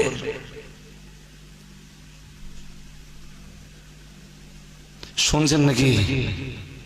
শুনছেন না? আমি ওয়াজ আর লম্বা করছি রে, তবে শেষ কথা একটা বলছি। যদি মনে হয় যে ইসলাম দেব, তাহলে মাদিন সাহেব এসে এই মজলিসে একবার বলে গিয়েছিলেন। মাদিন সাহেব স্বপ্ন দেখতে দেখতে দেখতে দেখতে না এখন 300 গ্রাম মাদিন সাহেব কবজা করে লেছে, যার প্রত্যেকটা বাচ্চা, যে গ্রামগুলো প্রত্যেকটা বাচ্চা ইসলামের পথের পথিক। এখনো যদি 2 বছর পিছিয়ে যান, বহু ঘর রয়েছে যে ঘরের কচি অমানুষ হয়ে যাবে। যদি মনে হয় মানুষ বানাবো কচি, আমার কোনো দরকার নেই। আমি যে কদিন আছি, আল্লাহ যেভাবে যে আলাতে রেখেছেন, আমি তো ভালোই আছি। ওকে আল্লাহ ইসলামের জন্য একটু কবুল করুক। আপনি কেন এই মানসিকতাটা, কেন আজকে এই নসিহত শোনার পরে এই মানসিকতাটা কেন আপনার ভিতরে পয়দা হয় না যে আমি আমার ছেলেটাকে এমন কচি বানাবো, আমার ছেলেও একদিন পৃথিবীতে সালাত কায়েমকারী হবে? এই মানসিকতাটা কেন আসে? ওরে MA, MSc, BA, BSc, WBCS, LLB complete করে ওরে কি করবেন যদি ও আল্লাহরে না চেনে? আর যে আল্লাহরে না চেনে, আল্লাহ যে আল্লাহরে না চিনতে পারে, যে আল্লাহর জন্য যার মাথা নিচু না হয়, আল্লাহ ওরে তো আল্লাহ ওরে শিক্ষিত বলেনি, আল্লাহ ওরে জ্ঞানী বলেনি, আল্লাহ ওরে বিবেক না বলেনি। আল্লাহ বলেছেন ইন্না ফি খালকিস সামাওয়াতি ওয়াল আরদি ওয়াখতিলাফিল লাইলি ওয়ান নাহারি লাআয়াতিন লিউলিল আলবাব আল্লাযীনা ইয়াযকুরুনাল্লাহা কিয়ামান ওয়া কুউদান ওয়া আলা জুনুবিহিম ওয়া ইয়াতাফাক্কারুনা ফি খালকিস সামাওয়াতি ওয়াল আরদি ربنا ما خلقت هذا باطلا سبحانك فقنا عذاب النار قلنا الله اكبر। এই আয়াত পড়ে দেখুন, যারা আল্লাহরে চিনেনি, ও মাস্টারটা কি আছে, ও ডাক্তারটা কি আছে, ও ইঞ্জিনিয়ারটা কি আছে, ও বিরাট বড় অফিসারটা কি আছে, ও আল্লাহরে চেনে না, ওটা মানুষ না। আল্লাহকে সাজদা করার যে যোগ্যতাটা না, এই যোগ্যতাটা আল্লাহ গরুরই দেয়নি। বলুন, গরু জানে এইটা যে নামাজে দাঁড়িয়ে কেরাত পড়তে হয়? হ্যাঁ না বলে না? কিভাবে সাজদা দিতে হয় এটা গরু জানে না। এই যোগ্যতাটা আল্লাহ, যদি চেষ্টা করি যে কিভাবে সাজদা করতে হয়, কিভাবে সূরা ফাতিহা পড়তে হয়, গরু শেখাবো, পারবো? জোর করে বলে না। এই যোগ্যতাটা আল্লাহ মানুষকেই দিয়েছেন। এই জন্য মানুষের যোগ্যতা দাবি করে যে আমি আল্লাহর ইবাদত করব। এইটা মানুষকে কোনোদিন বোঝানো যায়নি। মানুষ ভাবে যে আমার উপর আল্লাহ দায়িত্ব চাপিয়েছেন, তোমার যোগ্যতা দাবি করে যে আমার উপর দায়িত্ব দাও। আমি তোমার দেওয়া দায়িত্ব, তোমার দেওয়া শরীয়তের দায়িত্ব পালন করব। এটা আরবিতে কি বলে জানেন? আরবিতে বলে আসসুরাতুন নাওয়াইজা। এটা মানুষের স্বভাবগত চাহিদা, দাবি করে যে আমি তোমার সাজদা দেব, আমি ভালো হব, আমি পবিত্র থাকব, আমি কারোর উপর জুলুম করব না, অত্যাচার করব না, হারাম পয়সা উপার্জন করব না। এটা মানুষের স্বভাবগত চাহিদা। এটা পৃথিবীতে দেখবেন যে যত হারামের পথে নেমে যাবে সে তত অমানুষ হবে। হ্যাঁ না, একবার বলেন কেন? মেজাজ পাল্টাবে, কোন মেজাজ পাল্টাবে। ও যত হারামি বাটপাড়িতে থাকবে তত মেজাজ পাল্টাবে।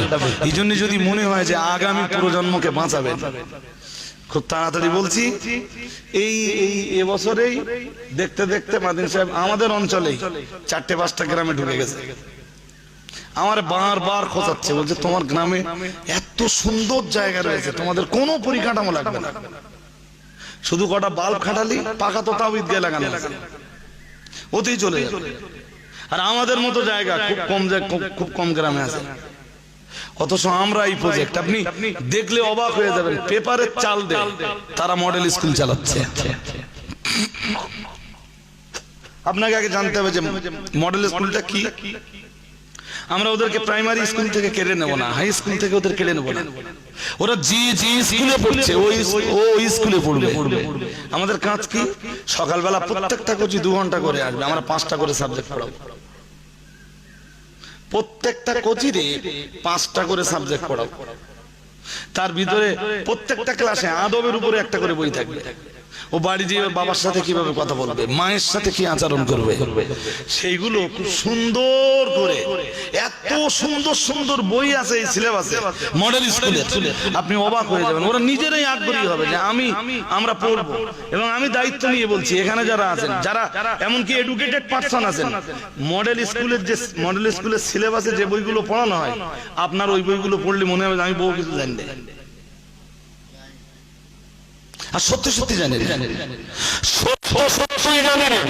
গ্রাজুয়েশন কমপ্লিট করে আপনি বিভিন্ন বই টই পড়ে ধর্ম করতেছেন, তো এরপরও বলছি আপনি মডেল স্কুলের বইগুলো পড়বেন, পড়ে মনে হয় বহু কিছু জানি না। মসজিদের ইমাম একদিন আউট, ও মডেল স্কুলে ওই 2 ঘন্টা করে টাইম দেবে 4 বছর। কত? Only 4 years. 4 বছর টাইম দেওয়ার পরে মসজিদের ইমাম যদি না পাওয়া যায়, ওরে যদি খুতবা দেওয়ার জন্য দাঁড় করিয়ে দেওয়া হয়, ও খুতবা দে খুব সুন্দর একদম হাফেজদের মতো স্টাইলে কেরাত পড়ে ঠিক নামাজটা কমপ্লিট করে দিতে পারবে। এক শ্রেণীর মোল্লা মৌলবী মডেল স্কুলের বিরোধিতা করছে কেন? তারা জানে যে মডেল স্কুল যদি চাঙ্গা হয়, যারা কোরআন পড়তে পারে না আমাদের স্টেজে উঠে একটা হাদিস পড়লে 17টা ভুল হয়, ওরা ভাবতেছে যে এরপরে মডেল স্কুলের ছেলে মেয়েদের গায়ে স্টেজে ওটা বন্ধ হয়ে যাবে। 300 বেশি মডেল স্কুল চলছে আমাদের। এখনো যদি নারায়ণপুর ঘুষুড়ির লোকেরা মনে করে যে আমরা দূরে থাকবো, ঘুষুড়িতে এক্ষুনি করতে হবে না, আপনাদের ছোট্ট গ্রাম আর একটু ওয়েট করুন। আপনাদের বাচ্চাগুলো আমরা মডেল খুললে আমাদের এখানে অ্যাটাচ করে দেন। যেটুকু সাহায্য সহযোগিতা করতে হয় আপনারা যতদূর পারেন আপাতত করে যান। তারপরে আরো 2 বছর 5 বছর কাটুক না, আপনাদের এক্ষুনি করতে গেলে আপনাদের গ্রামে সেই রকম পরিকাঠামো লাগবে, সেই পরিকাঠামো এক্ষুনি নেই। সুতরাং আমি আমার গ্রামের প্রত্যেককে বলবো, আজকে যত মানুষ এসেছেন যে কোনো মূল্যেই হোক মডেলটা করতে হবে। এবং ওই দিন 30 ডেজ মানে দিন 15-র ভিতরে চালু করতে পারলে আমি ভীষণ খুশি হই। নইলে না, আমার গ্রামের বাচ্চা কাচ্চাগুলোর ব্যাপারে আমার খুব ভয় হয়, ভীষণ ভয় হয়। আমি দায়িত্ব নিচ্ছি, আমি দায়িত্ব নিয়ে বলছি, আপনার ঘরের কোচি ইনশাআল্লাহ আমরা মানুষ করে দেবই। আল্লাহ কবুল করুন, বলুন আমিন। এই যে কচি গাছাদের মুখে বিরাট গালিগালাজ শোনা যায় না? হ্যাঁ না বলে না? চলুন আপনি যেসব গ্রামে মডেল চলতেছে ওই সব গ্রামে চলুন, দেখি কতটা গালিগালাজ পাওয়া যায়। যে কোনো বাচ্চা আপনাকে দেখলে যদি টুপি মাথায়, যদি বুঝতে পারে যে আপনি মুসলমান, আপনাকে দেখলে সালাম দেবে। যে কোচি, একটা সহজ কথা বলছেন, যে কোচি প্রতিদিন 2 বার করে কোরআন পড়বে আর 5 বার করে সালাত আদায় করবে, ওই কোচি না ওই হাত দিয়ে এই যে টাস হাত দেবো কিনা একবার না বহুবার ভাববে। এই হাত দিয়ে দুবার কোরআন শরীফ পড়লাম, এই হাত দিয়ে আর এই হাত দিয়ে আবার এত বড় হারাম কাজ করছি, দ্যাটস ইম্পসিবল। ওই এমনি শুধু তাই নাই, সবচেয়ে মারাত্মক যেটা কথা সেটা হলো কোচিকে আজকে আপনি ইসলাম দিতে পারলে, কোচি এখানে বহু লোক আছে মা বাবার কবরের ধারে যে কাঁদেননি কত বছর নিজের ইচ্ছায় আর কি, এমনি সবাই যাচ্ছে আপনি একটু গেছেন, ওটা আপনার ইচ্ছাতে না। আমি কি ভুল বলছি নাকি? সবাই সবাই দিন গেছে তো আপনি একটু গেছেন, হুজুরদের বাড়ি একটা খতম পড়িয়েছেন তা হুজুরও যাচ্ছে তা আমি একটু যাই, আমি না গেলে বড্ড খারাপ দেখাবে, আপনিও গেলেন। আমি একদম নিজের মন থেকে। আপনি কবে আপনার বাবা মায়ের কবরের ধারে গেছেন? এখানে খুব কম লোক আছেন বুকে হাত দিয়ে বলতে পারবেন আই এম রাইট, তাড়াতাড়ি বলেন রাইট রাইট। আমি বলছি আপনি মারা গেলে না সবাই কবর ছেড়ে চলে আসবে, দেখবেন একদিন যদি মডেলটা চালু করতে পারি, আপনি মারা যাবার পরে আপনার কোচি আপনার কবর ছাড়বে না। কোচি বলবে আমার মাদ্রাসার হুজুর আমারে শিখিয়েছিল মরা বাবা মার কবরের ধারে দাঁড়িয়ে সূরা ইয়াসিন আর সূরা মুলক পড়ো, এই সূরাগুলো পড়লে আল্লাহ মাইজ্জের দিকের কবরের আযাবকে হালকা করে দেয়। আরেকটু তোরা আমার ডাকাডাকি করিস না, আমার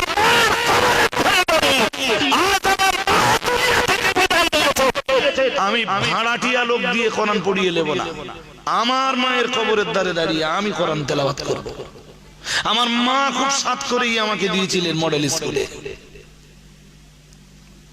রাসূলুল্লাহ বলেছেন যে হাদিসটা পড়েছিলাম, হাদিসটা বলেই আমার বক্তব্য শেষ। আমার আল্লাহর নবী জানিয়ে দিয়েছেন, নবী হুরায়রা রাদিয়াল্লাহু তাআলা আনহু قال رسول الله صلى الله عليه وسلم إذا مات الإنسان انقطع عنه عمله إلا من ثلاثة، إلا من صدقة جارية أو علم ينتفع به أو ولد صالح يدعو له। প্রিয় নবী মুহাম্মদুর রাসূলুল্লাহ সাল্লাল্লাহু আলাইহি ওয়াসাল্লাম আমার আল্লাহর নবী জানিয়ে দিয়েছেন, ও আমার সাহাবীরা বলে রাখো, আমি মুহাম্মদুর রাসূলুল্লাহ সাল্লাল্লাহু আলাইহি ওয়াসাল্লাম আমি আল্লাহ পাকের নবী বলছি, কোন মানুষ যখন মারা যায়, মানুষটা মারা যাওয়ার সঙ্গে সঙ্গে তার আমল করবার তথা আমলের বিনিময়ে সওয়াব পাবার तमाम দরজাগুলো বন্ধ হয়ে যায়। প্রিয় নবী মুহাম্মদুর রাসূলুল্লাহ সাল্লাল্লাহু আলাইহি ওয়াসাল্লাম নবী আমার জানিয়ে দিয়েছেন, ইল্লা মিন সালাসাতিন, ইল্লা মিন সাদাকাতিন জারিয়াতিন আও ইলমি ইউনতাফাউ বিহি আও ওয়ালাদিন সালিহিন ইয়াদউ লাহু। মুহাম্মদুর রাসূলুল্লাহ সাল্লাল্লাহু আলাইহি ওয়াসাল্লাম জানিয়েছেন, তবে সওয়াব পাওয়ার तमाम দরজা বন্ধ হয়ে গেলেও আল্লাহ পাকের নবী জানিয়েছেন কেবল তিনটি দরজা তখনও ওপেন থেকে যায়। প্রিয় নবী মুহাম্মদুর রাসূলুল্লাহ সাল্লাল্লাহু আলাইহি ওয়াসাল্লাম নবী আমার জানিয়ে দিয়েছেন, কেউ যদি সাদকায়ে জারিয়া করে যায়, এক নম্বরে কেউ যদি স্থায়ীভাবে কোনো দান করে যায়, কোন মসজিদে দান করে গেল, কোন মাদ্রাসায় দান করে গেল, লোকটা মরে যাওয়ার পরে মসজিদের দান থেকে গেল, লোকটা মরে যাওয়ার পরেও মাদ্রাসার দান থেকে গেল, লোকটা একটা পুকুর খনন করে দিয়েছিল, দেশের হাজারো জনগণ ওই পুকুরের পানিতে উপকার পায়, লোকটা একটা টিউবওয়েল পুঁতে দিয়ে রেখে গিয়েছিল, কবরে যাবার পরেও দেশের শত শত জনগণ ওই টিউবওয়েলের পানি ব্যবহার করে, লোকটা একটা কূপ খনন করে দিয়েছিল, ওই কূপের পানি দেশের হাজারো জনগণ পান করে, তারা তাদের জীবনটাকে ধারণ করে, তারা তাদের পিপাসাটা নিবারণ করে, কিন্তু মানুষটা এখন কবরের ভিতরে রয়েছে। প্রিয় নবী মুহাম্মদুর রাসূলুল্লাহ সাল্লাল্লাহু আলাইহি ওয়াসাল্লাম জানিয়েছেন, এক নম্বরে বলেছে এই রকম কোন সাদকায়ে জারিয়া যদি কেউ করে যেতে পারে, আমি মুহাম্মদুর রাসূলুল্লাহ সাল্লাল্লাহু আলাইহি ওয়াসাল্লাম বলে দিলাম তার কবরের ভিতরে সওয়াব পাওয়ার একটা ধারা অব্যাহত থেকে যাবে। মুহাম্মদুর রাসূলুল্লাহ সাল্লাল্লাহু আলাইহি ওয়াসাল্লাম নবী আমার দুই নম্বরে জানিয়ে দিয়েছে, ও উম্মতি মুহাম্মাদি মনে রাখো, আমি মুহাম্মদুর রাসূলুল্লাহ সাল্লাল্লাহু আলাইহি ওয়াসাল্লাম বলছি, আও ইলমি ইনতাফাউ বিহি, আমার আল্লাহর নবী দুই নম্বরে জানিয়ে দিয়েছে, কোন আলেম যদি দুনিয়ার মাটিতে উপকারী কোন ইলম রেখে চলে যেতে পারে, আলেম কবরের ভিতরে চলে যাবে, কিন্তু আল্লাহ পাকের রাসূল বলল ওই ইলমে যত মানুষ উপকৃত হবে তার রেখে যাওয়া ইলমের বিনিময়ে যত মানুষ আল্লাহর দ্বীনের রাস্তা পাবে। মুহাম্মদুর রাসূলুল্লাহ সাল্লাল্লাহু আলাইহি ওয়াসাল্লাম বললেন বিনিময়ে আল্লাহ ওই আলেমের কবরে সওয়াবের একটা ধারা অব্যাহত রেখে দেবেন।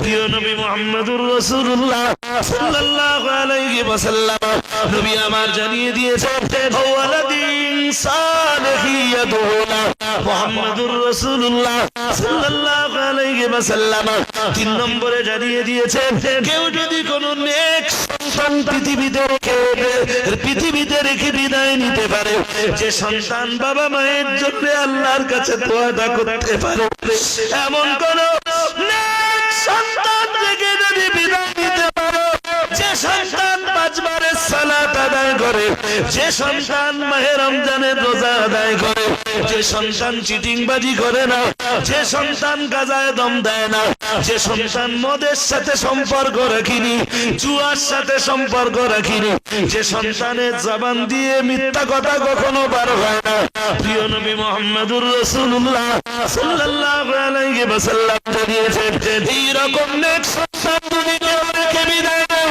নেক সন্তান যদি আপনার জন্য দোয়া করে, আওয়ালাদিন সালিহিয়াতুনা প্রিয় নবী মুহাম্মদুর রাসূলুল্লাহ সাল্লাল্লাহু আলাইহি ওয়াসাল্লাম জানিয়েছেন নেক সন্তান যদি আপনার কবরের দাঁড়িয়ে বলে আল্লাহ এটা আমার আব্বার কবর, আমার আব্বা আমারে লালন পালন করতে হবে, তুমি করে ফেলেছো, তোমার আইনের সাথে বিশ্বাসঘাতকতা হয়তো করেছো, আল্লাহ আমি তার রেখে যাওয়া নেক সন্তান তোমার শাহিদার পাবো, হাত তুলে আমার বাবার জন্য ক্ষমা চাইছি। অথবা সন্তান যদি দয়াবতী দরদিনী মায়ের কবরের দ্বারে দাঁড়িয়ে বলে আল্লাহ তুমি আমার মাকে তুলে নিয়েছো, পৃথিবীর শ্রেষ্ঠ নিয়ামতকে তুলে নিয়েছো, জানি না আমার মা কবরের ভিতরে কেমন আছে। মুহাম্মদুর রাসূলুল্লাহ সাল্লাল্লাহু আলাইহি ওয়াসাল্লাম আমার আল্লাহর নবী জানিয়ে দিয়েছে মার বাবার জন্য যদি সন্তান আল্লাহর কাছে আবেদন জানাতে পারে, সন্তান যদি দু চোখে দুটো ফোঁটা পানি ধরাতে পারে, আল্লাহ তাআলা আল্লাহ পাক এই নেক সন্তানের দোয়া আব্বা জান আর আম্মা জানের জন্য কবুল করে নিও। আল্লাহ তাআলা আব্বা জান আম্মা জানের কবরটাকে জান্নাতুল ফেরদাউস বানিয়ে দেয়।